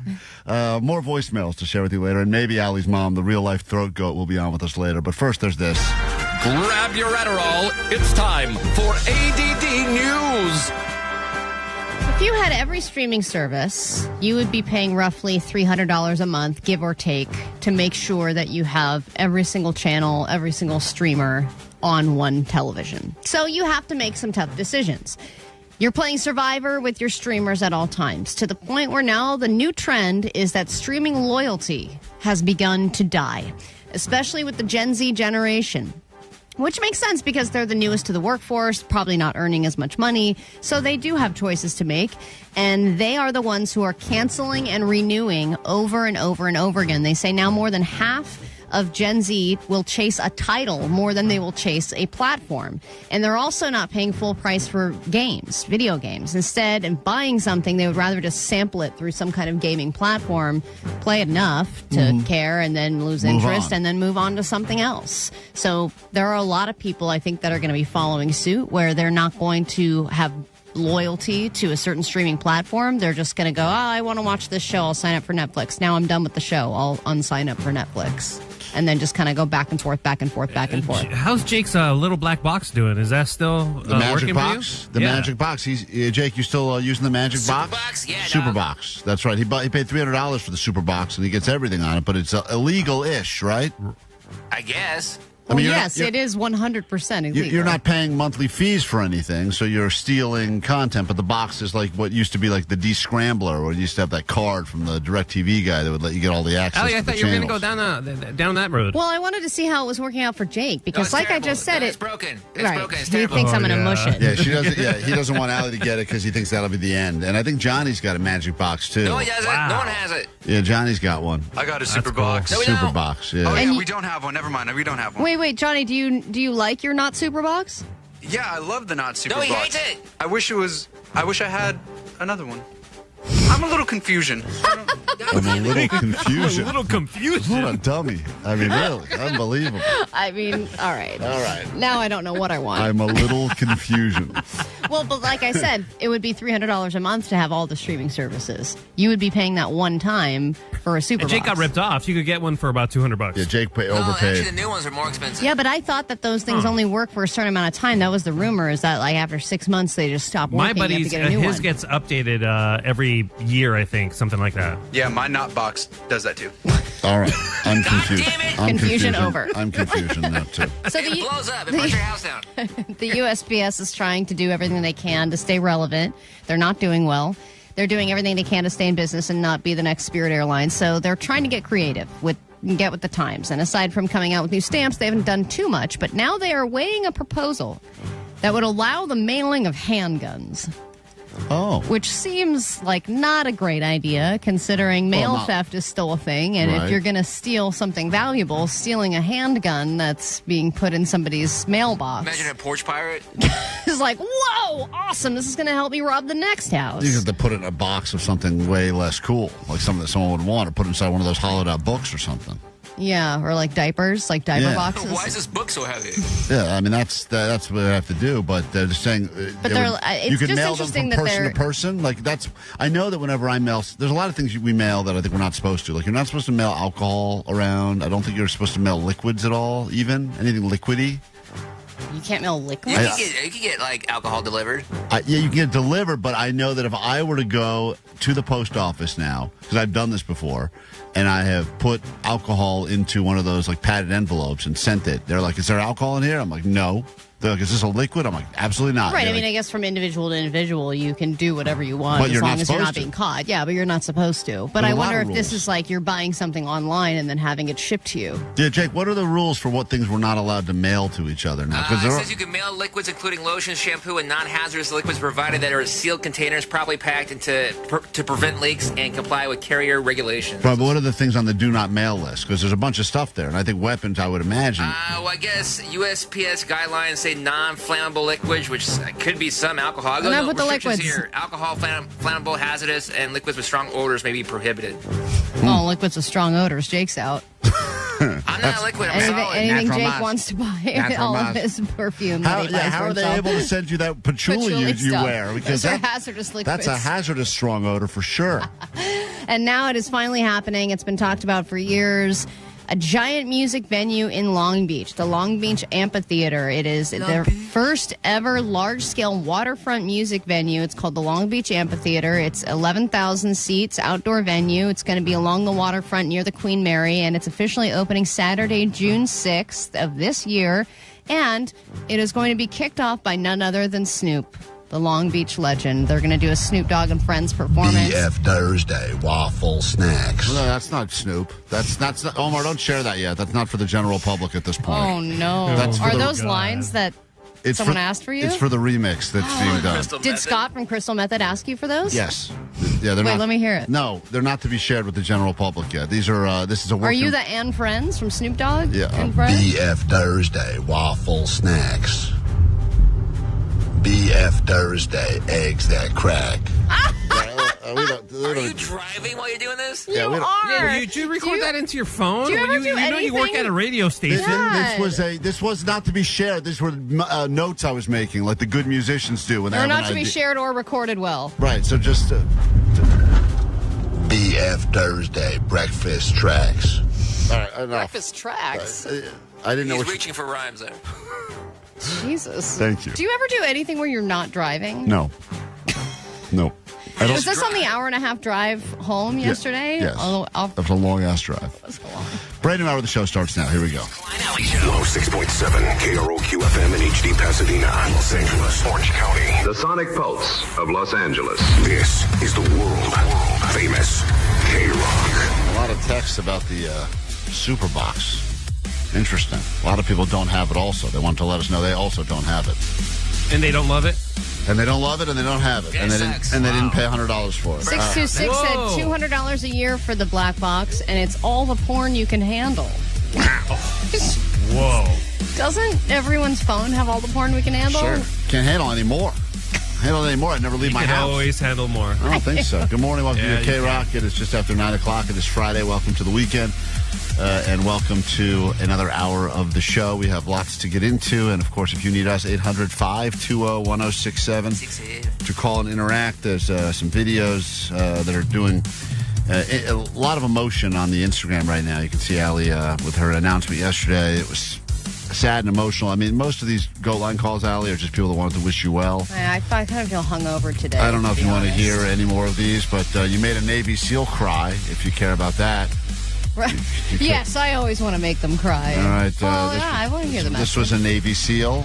Yes, I am very drunken. However, I am a 3-time deployed Navy SEAL. 3-time deployed Navy SEAL. I mean, this is like as Thank tough you as they for get. your Okay, service. thank you for your service. And I've been a long-time slogger since perhaps day one. I can't remember. So this guy Is he also still underwater? He's a longtime slogger. He's calling us from that frog challenge where they live underwater for like a week or something. The fact that you opened up on the air today and shared your stories with the world almost brought me to tears.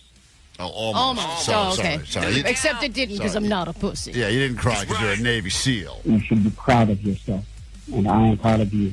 So anyway, that's from a means a Navy lot. SEAL, Allie. So there you have it. A drunk Navy SEAL, but still a Navy SEAL nonetheless. And then there's other calls like this. Oh damn! I'm so far behind on the podcast. I had to find out about Allie's pregnancy through like some reel on Instagram.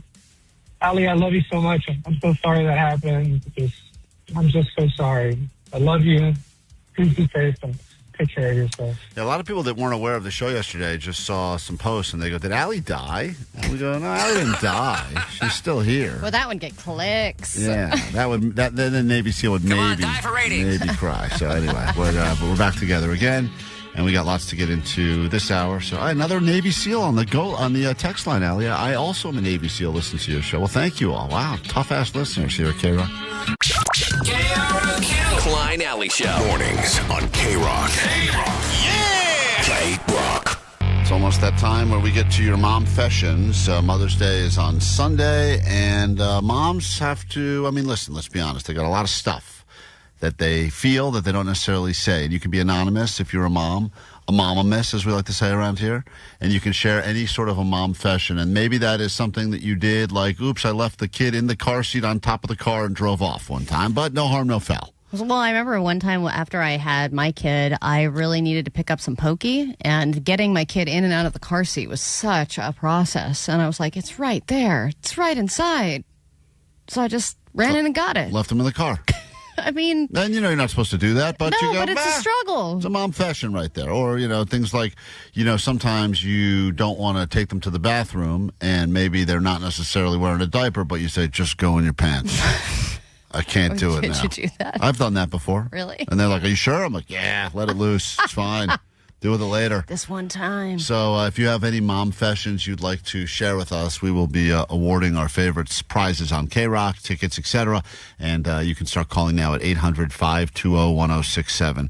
I know that we've heard from my mom a bit this morning leaving voicemails, but let's be honest, there's only one mom that people on the show ever want to hear from, and that's Allie's mom. She is the real deal throat goat. Well, and she should be celebrated this weekend. I wonder what are you my doing? stepdad has planned for her. Why would he have something planned for her? She's is you would think that she's not his mom, and they don't have any kid. They don't have kids together. Yeah, but husbands have to celebrate mothers. Don't you celebrate your wife on Mother's Day? She's the mom in your family. Because my kids don't have jobs and they can't buy presents for her. So once they're old enough to celebrate her, you're going to tap out? Of course.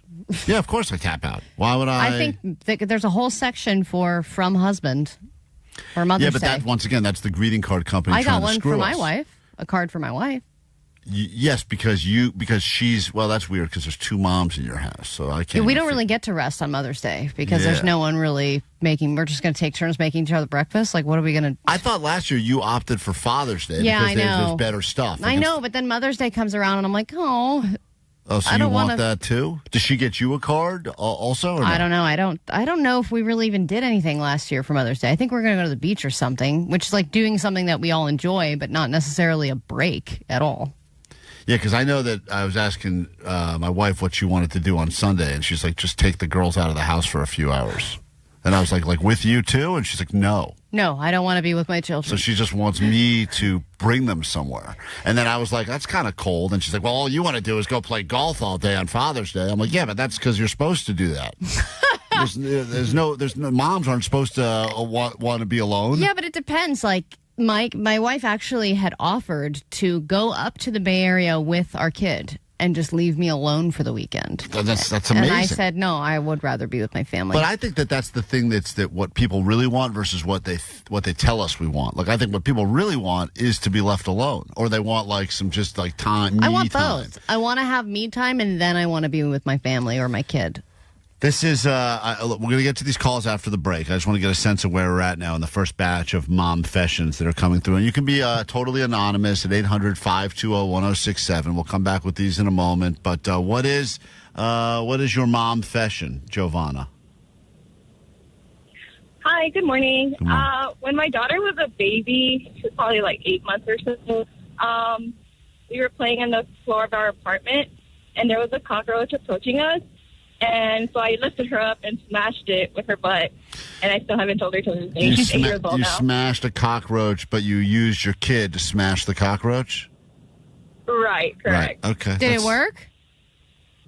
It did.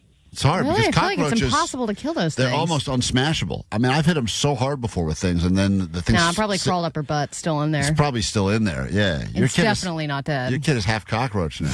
Cool. That's so funny because I can see why people would judge you as being a terrible mom for doing that. You smashed a cockroach with your child. No, you should not be held responsible for the actions you take to kill a cockroach. 800-520-1067. Best Mom-Fession will get themselves tickets, and we'll be back with that and more next. But KROQ was always that station that made people that didn't fit in.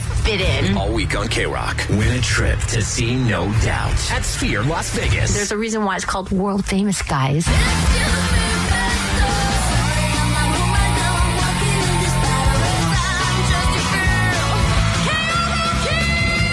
Every time you hear a block of No Doubt on KROQ, caller 20 wins a 2-night hotel stay, a $100 gas card, and tickets to the show, courtesy of Live Nation. Hello, how crazy is that?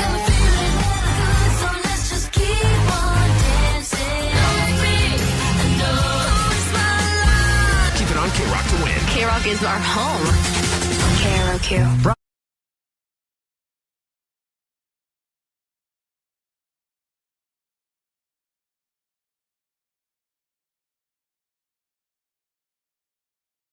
Rock Klein Alley Show. That is the White Stripes. Not to be confused with the Very White Stripes, a band made up of one night only of Conan O'Brien, Jimmy Kimmel, Jon Stewart at the Hollywood Bowl last night as part of Netflix's joke. And some of that, you can see some of the video up at KROQ's Instagram right now at KROQ. All right, Allie, it's time for moms to be able to go ahead and let some stuff off their chest, stuff that they perhaps have told no one ever because maybe when it happened they felt like a terrible mom. Yeah, sometimes you're just going to be a bad mom, and it's okay. It doesn't mean you're a bad mom all the time. Everyone just has bad mom moments. We're letting you share with us those moments right now. We call these Mom-Fessions, and you are in a judgment-free zone. I mean, we'll judge you, but... We'll just judge you for a minute. We'll judge you for a minute, and then we'll move on, take the next caller, and we'll forget that you ever called us. But you'll feel great when you finally admit to the world what you did and potentially how dangerous it may or may not have been. I mean, I know that when we do dad fashions, I've got a lot of stuff to share with you. Let's say hi to Let's kick things off with Bridget. Hi, Bridget. Welcome to Mom-Fessions. What happened to you? Well, when my youngest daughter was 8 years old, we had a leopard gecko, and it died. But I didn't want to touch it, so I left it there. And then it was starting to smell, so I asked my 8-year-old to go feed it so she could notice it was dead. And then I actually lifted her up because her arms were too short to reach in the tank, and I made her remove it and bury it. Oh, man. I get it, though. Yeah, you noticed it was dead. You didn't want to deal with it, so you said, let's let it sleep there for a little bit. Then the smell started, and you realized you had to get rid of it, but you weren't going to touch the thing, so you had your child touch it. And was she crying the whole time? Her hands were pulling the dead gecko out of the cage? She wasn't happy, but I was like, Mommy can't do it. Mommy can't do it. Yeah, and you know what? That's a privilege that you can exercise. And you know what? You're giving your kids something to talk about in therapy. That's a core memory now, a traumatic memory that she has forever. And we will be giving away tickets to Smartless Live at the Hollywood Bowl on October 17th. Tickets on sale at Ticketmaster.com, but you won't have to buy them. When you win them from us, if we think that you have the best Mom-Fession. And we say now hi to Lisa on KROQ. Good morning, Lisa. Welcome to Mom-Fessions. Good morning, Sweet Divots. Sweet Divots, what is it you'd like to share or get off your chest? So I bartend part-time a few days a week, and sometimes I pretend to pick up shifts so that I can have just a night to myself. Whoa. And my husband has my location, so I just go to the massage place across the street, and I get a massage, and then I'll go to Cold Stones and sit there for like 5 hours. Wow. You spend 5 that's hours amazing. in a Cold Stone Creamery? God, the high school students that work there are like, what? Right. So that's amazing. So you'll say, I picked up a shift at the bar. He'll know your location. So he's like, yep, story checks out. She's at the bar, but you're getting a massage. Massage followed by Cold Stone Creamery sounds like an amazing night. Oh, yeah. And then you get to still go back and be like, oh, I'm so tired from working. You take the kids. How often do you do this? I'd say like once a month. That's a good amount of time. I bet I know what time of the month. Oh. It is what it is. Yeah. Okay. Periods. It is what it is. Beautiful. What a story. We say hi now to Letty on KROQ. Letty, it's time for Mom-Fessions. We don't judge. You're in a safe place. What's up? Hello. Hi. Hey. Yeah, I wanted to say, when my son, my middle child, was 8 years old, I ran to McDonald's, took him with me, and while I was ordering the food, he went to go play in the play area. At the time, they had a play area. And I got the food. I went out to my car. I drove out of the driveway. I called my older son saying, okay, I'm on my way. I'm going to need help taking the food into the house. And he says, well, what about David? Don't you have David with you? And I said, oh my God. By then, I was like a block and a half away. And oh my God! So I turned around, made a U-turn, went all the way back into. You left your kid. Let me get this straight. This seems so unlike you. You sound like you sound like you have it all together. I'm shocked about this, but you left your kid inside of a McDonald's play place and drove away. And I drove around, and I came up the exit. I stopped right by the door, and he comes in. He's like, "Where were you? Did you leave me, Mom? Did you leave me?" I said, "No." I said, "I just moved the car around, the other side of McDonald's, so it'd be closer to pick you up." Smart. Yeah, Good it's for story. him. Yeah, for sure. Well, I have a feeling that happened a few times in your situation. Yeah, for sure. But, I think a play place at McDonald's is the best place to leave a kid. It's a great place. I mean, she said that she did that by accident, but I bet you there's some moms listening that did that on purpose and called it free babysitting. Probably that bartender from the last call. I would imagine. We say hi to Valerie now. These are some Mom-Fessions on KROQ at 800-520-1067, getting you ready for Mother's Day. What's up, Valerie? Good morning, Sweet Divots. Sweet Dips. I took my daughter, who was 5 years old, to Raging Water as her biggest dream. I went up to the highest, that wonderful tower where they have the tubes going down. Mind you, it takes about 2 hours to get up there because it is the only popular ride in the entire park. We get to the top, and my kid is having an absolute panic attack, does not want to go down. She's like a cat that you're trying to put in the bath as I'm trying to get her in this little tub, and she is all over me. So finally, the guy says, you cannot go together like wrapped. I heard him, but I did not hear him. So I just grabbed that little spider monkey, and we jumped down that tube. We did pop out of the tube just a little bit. She did get a little bit of a rug burn and will never go to a water park again. Yeah. But the screaming, I almost got CPS called. Yes, I know it was not the greatest moment of So your kid my did not want to mom's go life. down the water slide. You basically pushed him down the slide, which it's one way to do it. Yes. That's how mommy birds teach their baby birds to fly, right? Yeah, They just and chuck them out the nest. I can totally relate to that pressure at the top of the water slide because, there's a bunch of kids behind that are waiting to go on and have their turn, and there's one kid that's just getting cold feet, and you're like, you got to make a choice, man. Go or don't go. We can't do this. Right, there's people waiting now. We can't do it There's back and forth. Pressure, you got the lifeguard at the bottom saying it's your turn. You're just so embarrassed. Just go. Bianca, you Yeah. have the final word here in this round of Mom-Fessions. It's been another interesting year to hear moms confess things they've done that they're not proud of, but it's okay because we're in a safe place. What happened to you? Okay, so I was in a hurry to get to work, like all moms, right? And so my oldest was like taking his time getting out of the car, and I was like, hurry. So as I was going, because, you're in the line of like drive-through, drop off your kid, he was taking his sweet time. I wasn't paying attention, and I ran his foot over. Yeah, well, did it break? Like, was there a hospital involved? No, he was fine, just limping a little bit, but he was just like, oh my God, my foot, blah, blah, blah, blah, blah, blah, making a big scene. And I was like, Making a big scene. I have a car on my foot. Don't make a scene about it. Just get back in the car. Stop being so dramatic. That's amazing. All right, well, listen, moms have done some things, clearly. Allie, a lot of Mom-Fessions on the text line as well, but we have to pick one Yeah. of the batch we just heard from. And we heard moms that let spouted geckos laying dead in tanks, and moms that left their kids in McDonald's play places, and moms that there's so many. I know that we could barely hear her because she was kind of a mess, but I think that's why she deserves to go. The mother that left her kid at a play place, I can hear the anxiety in her. I can hear the exasperation and the mom of it all. And I think she just deserves to go somewhere for free. Congratulations. You left your kid in a McDonald's play place. Now you're going to go to the Hollywood Bowls and leave your kid somewhere else, I'm sure. That has been Mom-Fessions, Klein Alley's show on KROQ. KROQ. Klein Alley Show. Mornings on K-Rock. Yeah! K-Rock.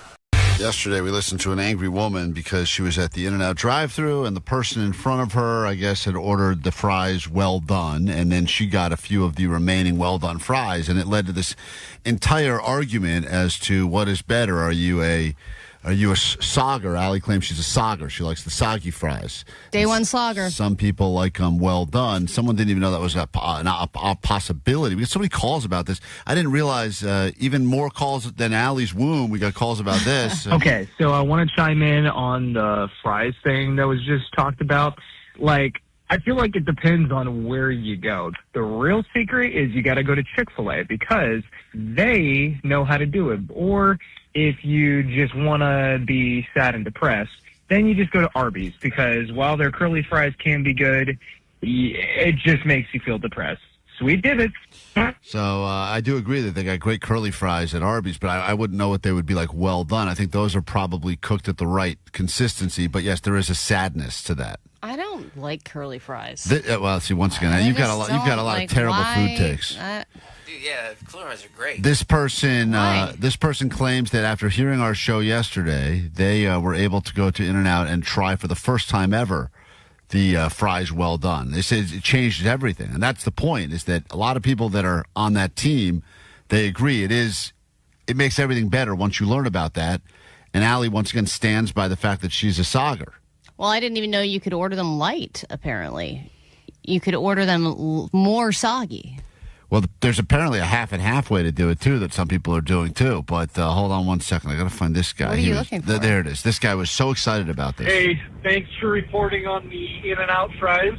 I stopped right after I heard you guys talking about it. I got 2 orders of fries, well done, and an order of well done fries, animal style. No spread, because I'm not a fan of Thousand Island, dude. And a strawberry shake. It was bomb. I love it. I'm going to get it every time now. Thanks.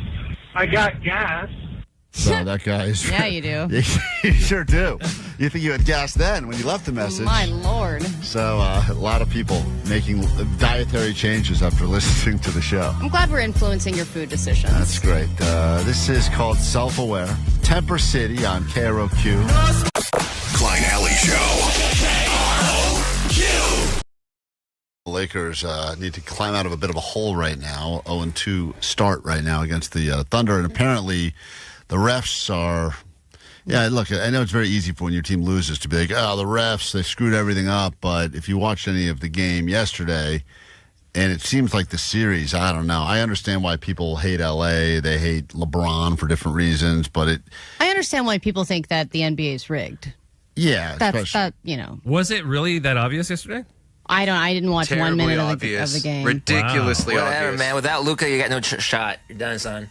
Whoa. Well, so anyway, but the real reason that people care. Anyway. I mean, we're not going to go to Jake's that you're done, son. We're just moving on. It's all. Everybody knows it. Luka's out. You're done. Isn't he coming back? No, like 8 No, weeks. he's out. He has a bad injury, so he's like screwed. He's got to go to another country. I thought they got a hamstring from another kid in Spain. Yeah, I thought they were giving him virgin blood or something. What happened? That was the plan. He was over there getting all this stuff done in other countries we can't even do here. But he's not ready for the rest of the year. He's not gonna come back. Put him out there. You shoot him up. But that's what they do with the football players. They give them a bunch of shots of stuff. They numb up their whatever, and they send them out on the field. Yeah, what I love is that at all these games, you start seeing all the celebrities that are courtside at all the playoff games, whether it's a Laker game or whoever else is in the playoffs. Well, the Knicks are the biggest offenders of this. So they love.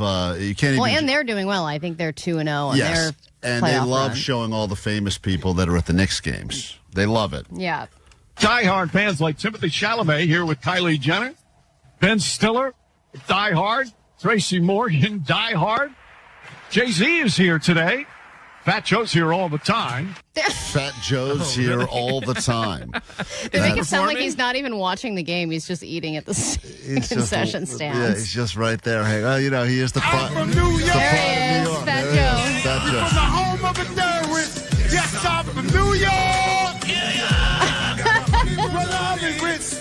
I'm from New York.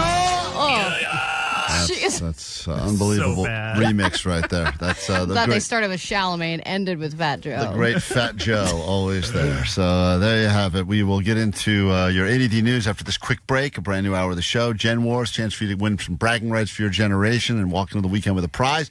And when we return, if crime is on the uptick in your neighborhood or you're listening to the show anywhere in the San Fernando Valley area and would like a very limited edition, Please Don't Rob Me sign to put in your front yard, I just saw, Allie, that they busted someone yesterday that's responsible for, I think, north of 25 different robberies. I did see that. And, my pearls. And I don't know if... Finally, you have them. And I don't know if They're a family heirloom. Our signs had something to do with that, but ever since we released these Please Don't Rob Me signs, it seems like crime is on the is going down. That guy just turned himself in. So you've just won. knew. If you have a yard and you promise to put our sign up to make your neighbors aware of the show, but also let the criminals know to please not rob you, give us a call now. We will come back, give some of those away, and more show after this. It's Klein Alley Show. Klein Alley Show. Mornings. Come on.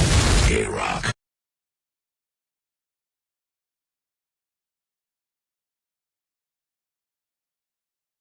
Grab your Adderall. It's time for ADD News.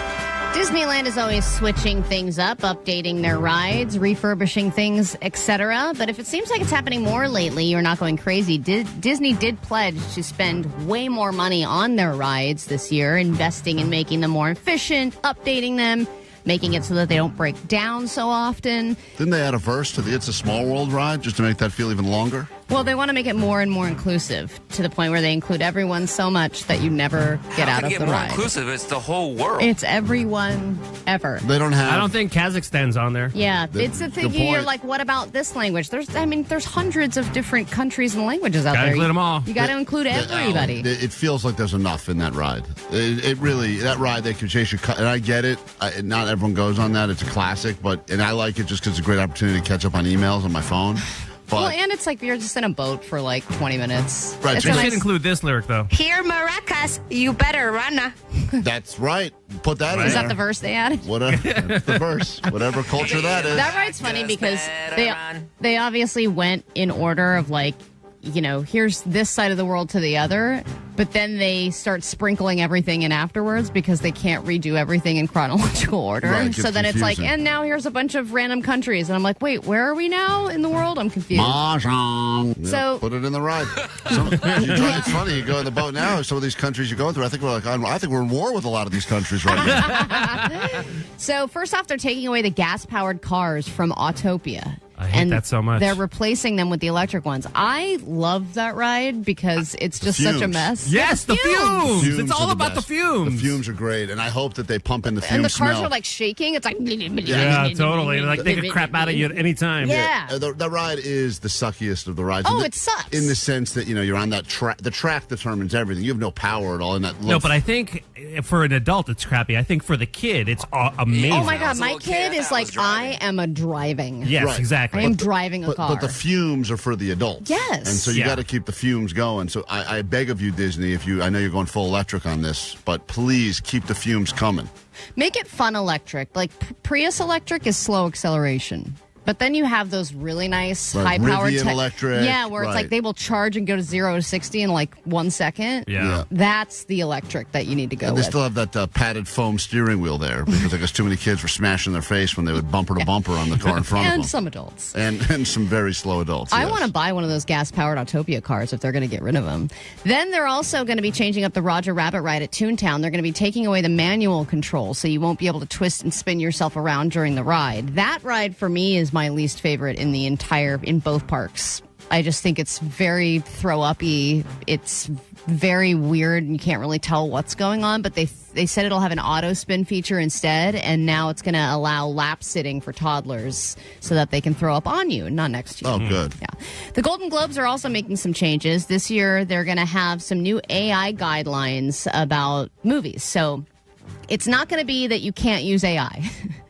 They said you can use artificial intelligence in movies, including generative AI, but so that will not disqualify a work from consideration, provided that human creative direction, artistic judgment, and authorship remain primary throughout the production process. I'm going to need AI to translate what the hell that even means. So basically, if it's just AI slop and it's like, generate an action movie with Tom Cruise, bleh, then that will not be considered because there was no artistic thought behind it. Mm-hmm. But if somebody has a vision, and it's Martin Scorsese or whoever, and they're like, but for this one scene, I want to use AI for this reason to make this part more interesting, that will be okay. But how do you tell that? Slippery slope. It's a totally slippery slope. And a lot of artists are saying there shouldn't be any AI in movies whatsoever. But there were a lot of people who were against CGI, too. And that's used in everything. Couldn't you say make a action movie using Tom Cruise and make it seem artistic? Yes, you can change the prompt. And then all of a and sudden... make it seem like creativity Right. is the main driver. Right, exactly. Inspiration. And then you work a little workaround there. And I think Secondhand Cindy will be happy about this one. BuzzBallz is dropping new World Cup-inspired soccer balls Oh, flavors. we gotta get her to review. Screwdriver. We got to get her to review all of them. Yeah, thank you. That's when we asked. I think that clip Omar just played is when we asked her what she was drinking one time at 6:43 in the morning. That's true. She was drinking. Oh, yeah, screwdriver. Screwdriver. She She's was the drinking best. vodka straight when we Yeah. talked to her Yeah, well, she once. ran out of orange juice, so she was drinking a screwdriver, but no orange juice. Yeah, and she was having a buzzball, I think, at 7 a.m. when we Loves the talked to her. BuzzBallz. So they have the soccer limerita, which will be a margarita flavor, obviously. They have the Cappy Crush. They've got Soul Siesta, the Smash and Tina, the Pit Pit Punch, which is for England, the Fuego Tamarita, Flags and Freedom, and Gold Melon. Oh man, we got. I heard those are awful. Have you And guys it ever says had a it's buzzball? not inspired by any specific country. I've had a lot of people offer me a sip of their BuzzBall, which is crazy to say that I'm always. I've yet to accept that invitation. Okay. And I do see them everywhere. I mean, and now that they got the big. It basically tastes like spiked Red Bull.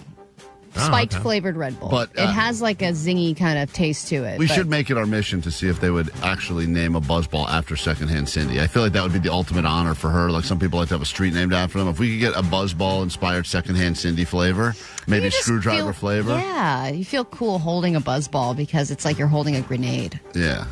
We get into a brand new hour in moments.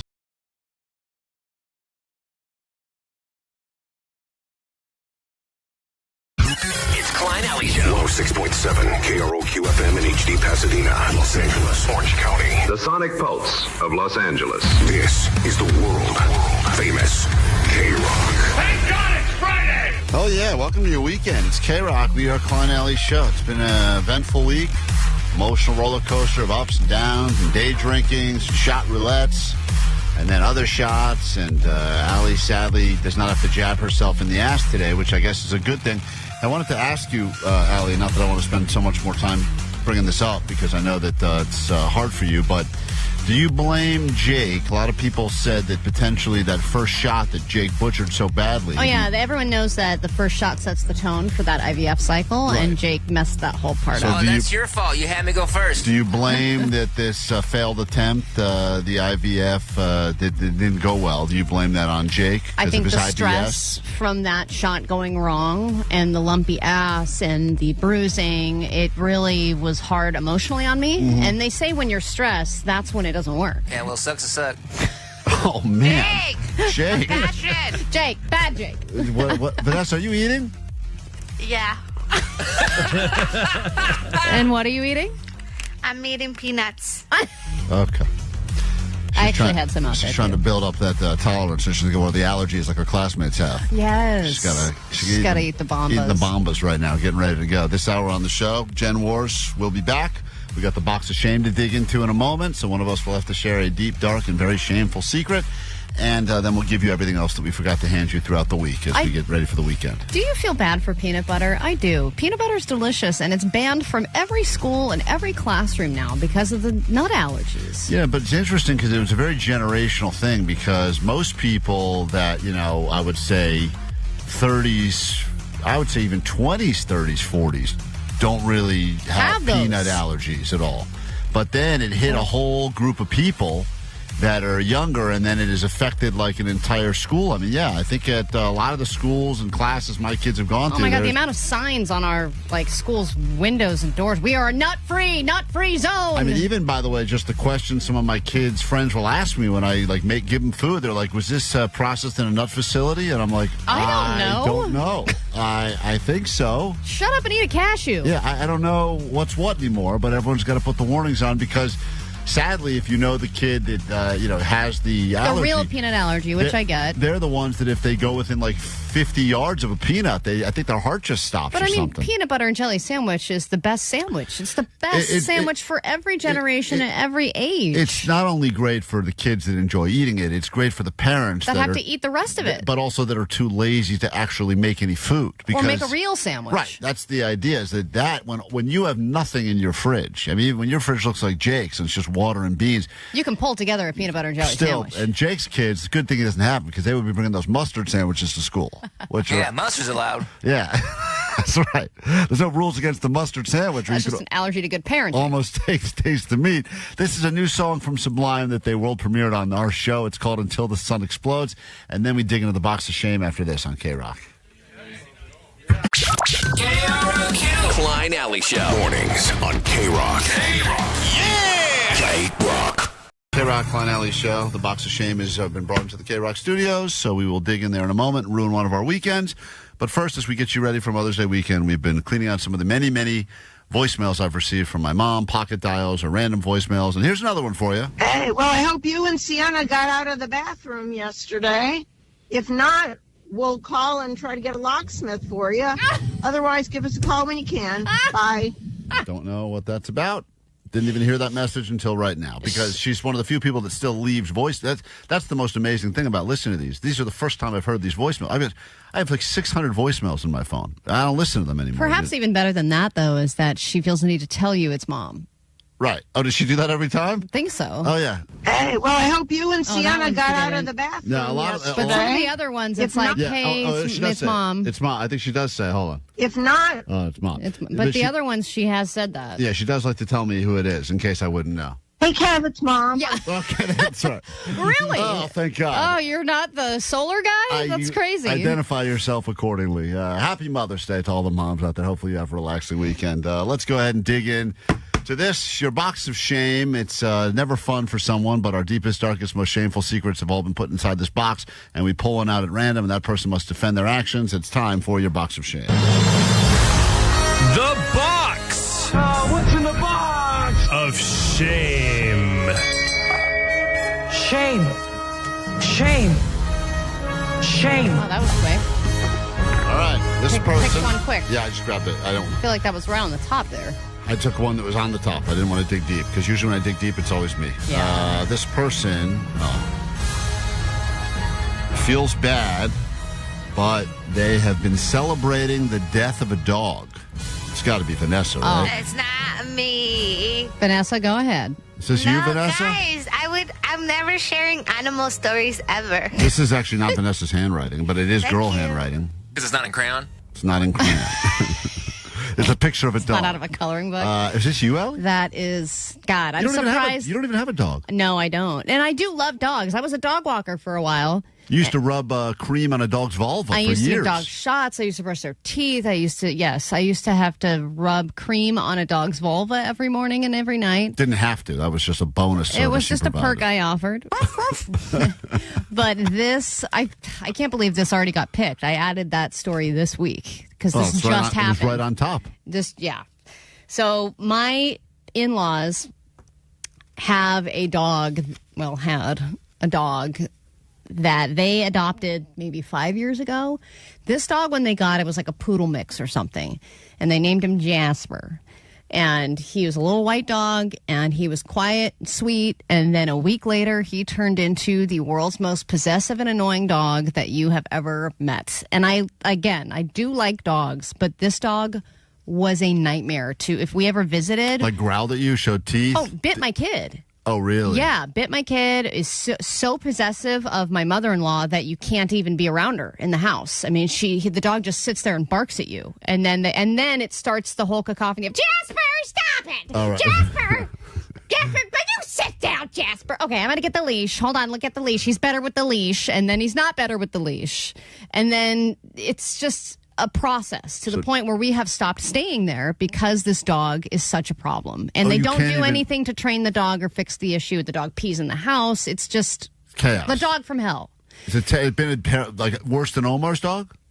I mean, I think so. Does your dog not shut up, Omar, or is your dog learning? My dog shuts up. It just pees and crap whenever it wants to. Yeah, anywhere. this dog also pees and craps whenever it wants That's to. the biggest issue with my stupid dog. Yeah, but it's Put it down, Omar. there have been times where we were Vanessa, come over. staying at their house and I dropped a thing of chocolate and I was thinking in my head, like, maybe I just don't pick it up. Like Oh my that's where God. my mind has Ow. gone with this dog, and I feel bad about You that. dropped chocolate on purpose? No, I dropped it on accident, but I thought to myself, I don't even want to pick this up. And everyone knows if you have a dog and chocolate hits the ground, it's like immediate. You got to grab chocolate, raisins. I think there's a few other mistletoe, whatever. These things are toxic to dogs. You got to pick them up right. But chocolate's the big one. And Dog I would is- excuse more if the dog was cute. It's also not even a cute dog. right. So, you know how we talked about the first text you receive in the morning and how it sets the tone for your day? Yeah. Katie's first text to me, this was Wednesday morning. She said, Jasper died, exclamation point, exclamation point, exclamation point, sent with confetti. With confetti? Oh, my God. She said that with confetti? And I said, hallelujah. That's such a ridiculous emoji to attach to a death she announcement. did say, I feel sad for them, and they are sad. Especially my mother-in-law is sad, and I feel sad that they're sad. Right. It sounds like it. Sounds like you feel sad. But she was like, God, this is going to make it so much easier to visit now. And Katie feels responsible because she helped pick this dog. Jasper's dead. Jasper's dead. And then I said, did he die did they put him down? And he said, no, he died overnight in the vet. It was like a last minute thing. And she was like, I think he had an enlarged heart and I think they could have fixed it, but They chose not to. well, I think that they're the kind of people who are like, if it's sick, it's over. Right. You know, they're It's just God's kind of way. old school with animal ownership. But I feel even worse about this part because this was the day we were going to find out about our pregnancy. And she said, well, hopefully we'll get more good news today. Oh. And I was like, and then we didn't. So maybe it's karma. Well, you're not pregnant. And I feel bad, but I feel bad celebrating the death of a dog. But it really is it just wasn't a good match, guys. It wasn't a good dog. He needed to be with like Cesar Millan or somebody who could help fix that dog. And they never did. They weren't good owners for the dog. It wasn't a good match. And now it's over. He's peeing on God's rug now. That's been your box of shame. Don't hold Allie responsible for that. She's had an emotional week as is. Wow, tough week for you. And the box of shame, you got pulled as well. Quick break. If you are representing a generation that you were born in, Gen Xers, Gen Z, Millennials, or Boomers, now's a great chance to call and win some bragging rights for you and your entire generation at 800-520-1067. Plus prizes, all the things we forgot to give away this week will be yours if you win Generation Wars. And that is next. But KROQ was always that station that made people that didn't fit in.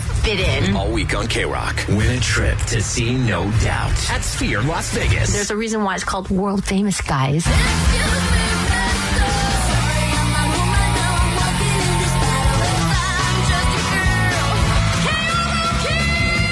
Every time you hear a block of No Doubt on KROQ, caller 20 wins a 2-night hotel stay, $100 gas card, and tickets to the show, courtesy of Live Nation. Hello, how crazy is that?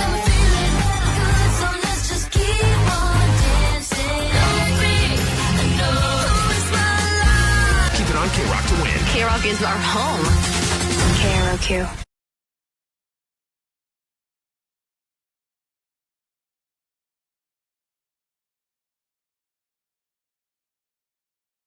Every generation thinks they're the best, or some people occasionally go, man, if only I had been a Gen Xer, life would be totally different for me, or I'm missing out.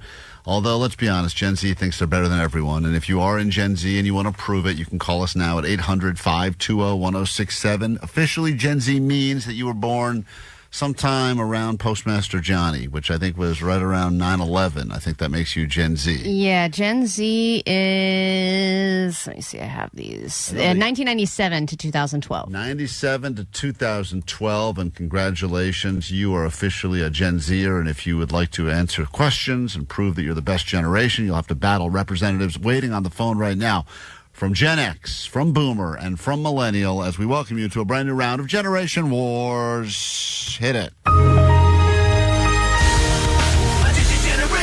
Wars. Hey, heard the thing. Are we busting or what? You kids and your TikToks. Gen Z is lazy.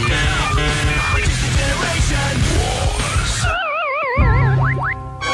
Say hello to our Millennial, Mark, born in 1992.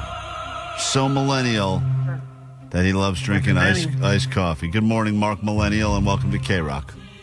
Hey, good morning. Sweet divots. Sweet divots to you. If you know answers to questions that we ask, you must yell out Millennial, wait to be called on, and then answer that question immediately. If you are wrong, we move on to someone else at the end. Whoever has the most points will win bragging rights for their generation and a prize.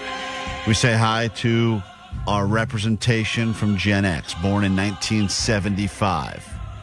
Loves Adidas. Always loved Adidas. And probably remembers when Run DMC was all about Adidas. We say hi to Kelly from Gen X. Hi, Kelly, Gen X. Welcome. Guys, what's up? Happy Friday. Happy Friday to you. And Gen Xers have a way of always thinking that they are the best because they grew up. We are. Oh, boy. It's the latchkey kid generation. That's right. Do you feel that you are from the best generation?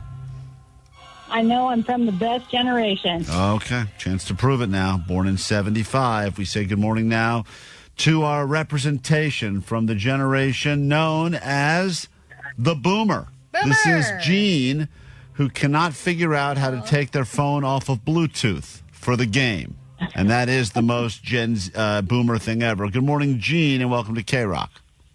I figured it out. Look at you. Good job. Good job and welcome.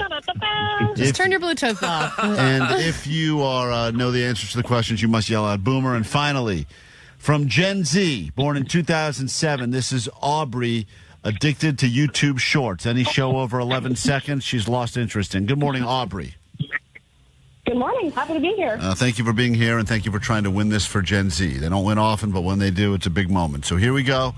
Hands on your buzzers and get ready to lock in when you know the answers to these questions. Question number one. They will go through all different generations. Question one. What company made the Discman? Gen X. Yes, Gen X. Sony. Sony is correct. Gen X already starting off right. Jack Bauer had how much time to save the world? Gen X. Yes, Gen X. 24 hours. That is correct. We move on to your next question. Off to a strong start for Gen X. What's up? What was the final phrase that would be used at the end of a game of Mortal Kombat? Millennial. Yes, Millennial. Finish him. That is correct. Finish him. Well done. You didn't really commit to it, but I will accept that as Finish the answer. him. Fatal. We go to your next question. Allie mentioned this earlier today on the show. What is look maxing? Gen Z. Yes, Gen Z. Look maxing is trying to perfect your appearance. That is correct. Maximizing your physical attractiveness in any way possible.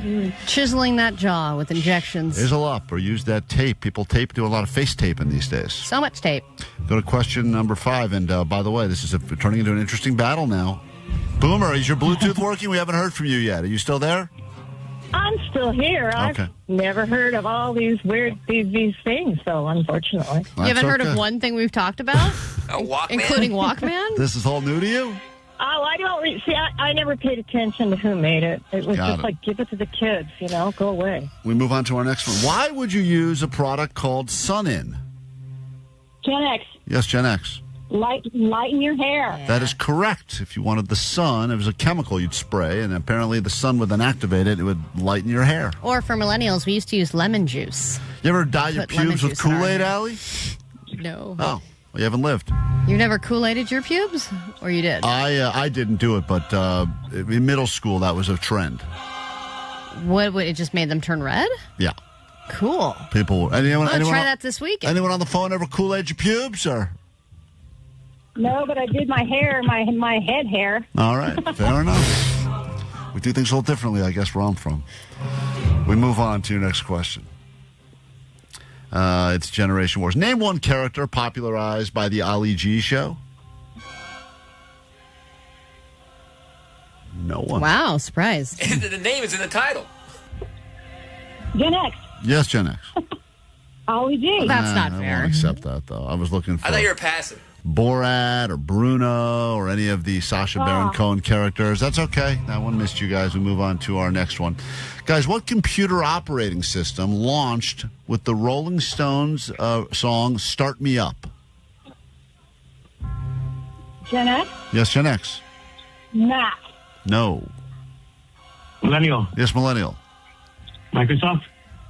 Windows. More specific? Windows. Windows what? Wow. Let's say Windows 10. No. No one knew this one. This was a big one. Windows 95. Windows 95. Oh, my God. I was like, what the big year was operating it? system. We move on. That's okay. No one gets the point. And Gen we X go, is still in the lead, by the way. 3 points, and then Gen Z and Millennial trailing each in second place with 1. what does get that bread mean? Gen X. Gen Z. Yes, Gen X. Get the money. Get paid. Get the money, achieve success. I would have accepted that as well. And we go to your next question. What TV show had kids yelling, "I don't know," on purpose? This was a very popular show, I want to say, for any kids that grew up probably in the... It's like a Gen X question. You think it's Gen X? Yeah. You know this one, Jake? Yeah. I don't know this one. I thought it would have been more of a millennial question. The answer, yes, millennial. Accidentally on purpose? No. This was from Jake. You know this? What's your guess? You can do this on television? No, that's not right either. What? Legends of the Hidden Temple. Oh, my God. I loved Legends of the Hidden Temple. Everyone loved Legends of the Hidden Temple. What's the question again? You What would say, TV "I show don't had know," on kids purpose? saying, "I don't know," on purpose. It was Legends of the Hidden Temple. Because it was like education's for losers. But they got that from, you can't do it on television. I don't know, dude. Regardless, that was the answer we were looking for. Let's not get into the nitpickiness of it all. Allie, what's the score with 5 questions left? Gen X is running away with it 4-1. To 1. And we go on to this next question. What 90s animated family... I'm going to go earlier than that. What animated family had their own vitamin brand? Gen X. Yes, Gen X. Gen Z. Flintstones. Correct. We are Flintstone kids. So now, I don't think it even matters, but I'll give you these final few questions because we took the time to write them. Before the here we go, Boomer, look alive. Before the calculator, what device was used for people to do math? Boomer. Go ahead. Boomer. Slide rule. That is correct. Thought she was going to say abacus. You have a slide rule? Well, you're on the board, so congratulations. Playing for second place right now. Look at that. And we go to this next question. What does it mean to get mogged? Gen Z. Yes, Gen Z. When someone looks better than you. Yeah, getting I didn't know that upstaged by someone else's looks. That is a Gen Z question. And same question, I will ask that to the Boomer. Boomer, what does it mean to get mogged? It probably isn't good. I do not know. I just gave you the answer a moment ago, but I knew you wouldn't know. Thought she would say someone take... It was something to do with my phone's breaking up, so it's kind of... I believe it.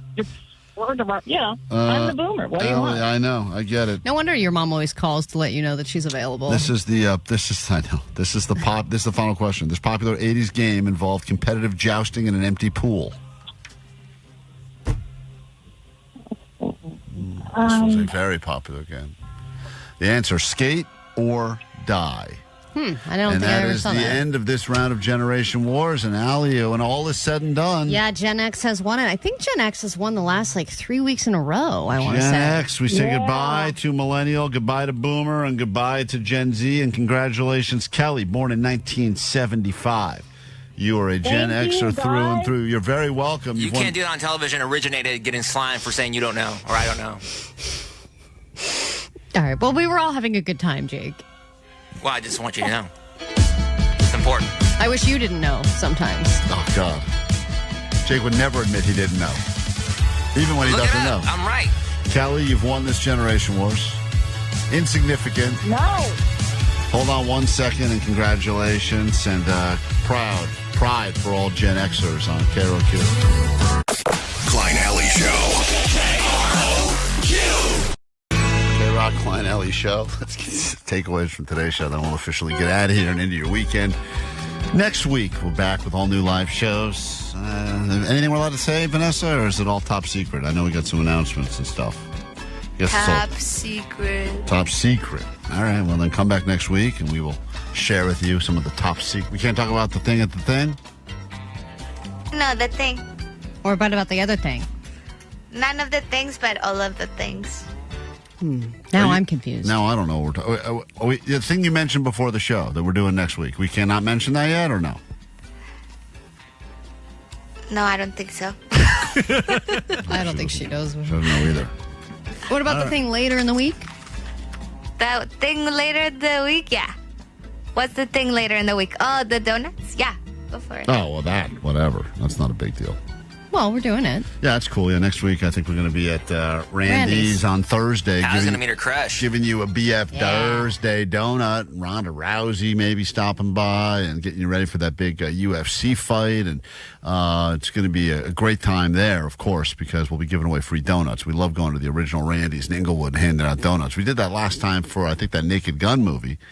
And Is Gina going to be there too, or no? Just Rhonda? I don't think... They just said that Rhonda might stop by. If Gina shows up too, I think they're going to pound it out in the parking lot.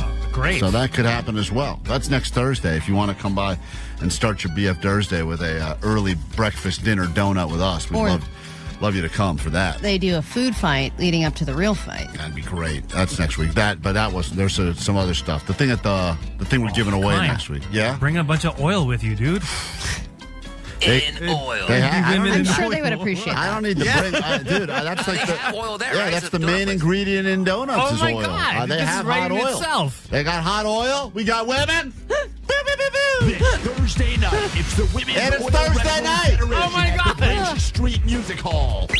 You did hear me correctly. Hot chicks in oil. The hottest chicks wrestling in oil. And did I mention women in oil? See you there. Hey, that's them. That was Gina. That was Gina Carano and Ronda Rousey. So that'll be Thursday next week. Plan accordingly. All right, takeaways from today's show, and then we'll get out of here with the weekend song. And then Sluggo, what's up? 818, my takeaway is Fat Joe is always there. He's always there. He doesn't leave. He's just always at MSG. 213, my takeaway is Sumo. Sumo, this weekend, Jake will be there with listener Elizabeth, and please be nice to her. We don't want to lose another listener. Yeah, I think every listener we've had that's ever dated Jake has eventually just given up on the show. Yeah, It's sorry not a about that. date. We're just going to sumo. Okay. All right, Jake. But that last girl that you met through the show, last She's two available. women, yeah, they stopped listening to the show now because of you. I think so. And then she moved away. She moved to like Vegas. Oh, man. She Jesus left and Christ. moved out of California? We had a listener, diehard listener, called that in. Tina? Yeah, Tina. She's out. Oh, man. Lost her completely. What a bummer. She was so nice. 909, my takeaway is keep the fumes coming, Disney. That's right. 323, nobody has a super box. And 818, my takeaway is brisket is definitely not duck. Definitely not duck. Definitely 213, not frog. periods. It is what it is. And 650, my takeaway is Johnny is confusion. Johnny is confusion. Johnny, got a takeaway? Boomers versus Bluetooth. Bloomers, that's a great reality show. I'd like to watch that. Vanessa, takeaway? Bad Light Bros only tailgate at KROQ. What's your favorite tailgate location? Allie, takeaway? My takeaway is BF Thursday, waffle snack. BF Thursday, egg that crack. BF Thursday, waffle snacks. It's not ready yet. BF Thursday, eggs that crack. I don't know which one he's going to use. There's more, but we don't have to. BF Thursday, breakfast tracks. It's enough, guys. That doesn't make any sense. He needs a couple of variations. I was just breakfast. I'm glad you're also giving him ambient car noise. Those aren't the ones I'm sending to him. Those are like work. Those are these are working parts. Yes, this is not ready for the general public yet. I don't even know if there's another car noise. All right, so I'm not done with it yet. BF Thursday, dinner's whack. Right. Stop. You don't need to play any more of these. BF Thursday. Oh, you have nothing left. That's it. I think he might put this into his little recording device, and it might just just reject it. It's so bad. All right, that's enough. Well, that's it. You ran out of inspiration under 40 seconds. I think I ran out of rhymes. Finally got home. Thursday. You have a To be takeaway? continued. Omar, takeaway? Let's get into the weekend song. All right, great. Here's your weekend song. Let's get out of here. Goodbye. Have a good weekend. We'll do it next week and try to do it better. If you need us in the meantime, there's a goat line for you, 844-956. I didn't have a takeaway. Go ahead, Jake. Klein, it's Mom. She'll be available for the rest of the day. Okay, that's right. Thanks, Mom. I'll be around. I don't know if you tried to call me. Thanks for all the calls, Mom. Spend the whole morning at home doing nothing but trying to find out where I'm supposed to go. Get that out of the way. Oh, I called Kevin. Happy Mother's Day, Mom. Wow, such a potty mouth. I know. I love you, too. All right, here's your weekend song. Bye. I'm white if I do, white if I don't. Are you ready for the weekend? Yeah. And I was like, oh, why are you a bad Mexican? It's not about that Monday, Tuesday. No one cares about Wednesday. Thursday. Forget that noise. Ready for the weekend. Are you ready for the rear end? Are you ready for the weekend? Are you ready for the rear end? Monday, Tuesday, Wednesday, trash. Thursday, Friday, forget about that. Friday, Saturday, where it's at. It's Sunday, sleeping in, eating brunch. Sweet ribbon. Welcome to the chocolate factory. Rock those panty lines. Am I right? Hit the beach or hit the mall. Go out with friends, do nothing at all. Sleep in, watch movies, read books. Anything goes, just take a look. Woohoo. Are you ready for the weekend? Yeah. Are you ready for the rear end? Go. Are you ready for the weekend? Yeah. Are you ready for the rear end? Are you ready for the weekend? Yeah. Are you ready for the rear end?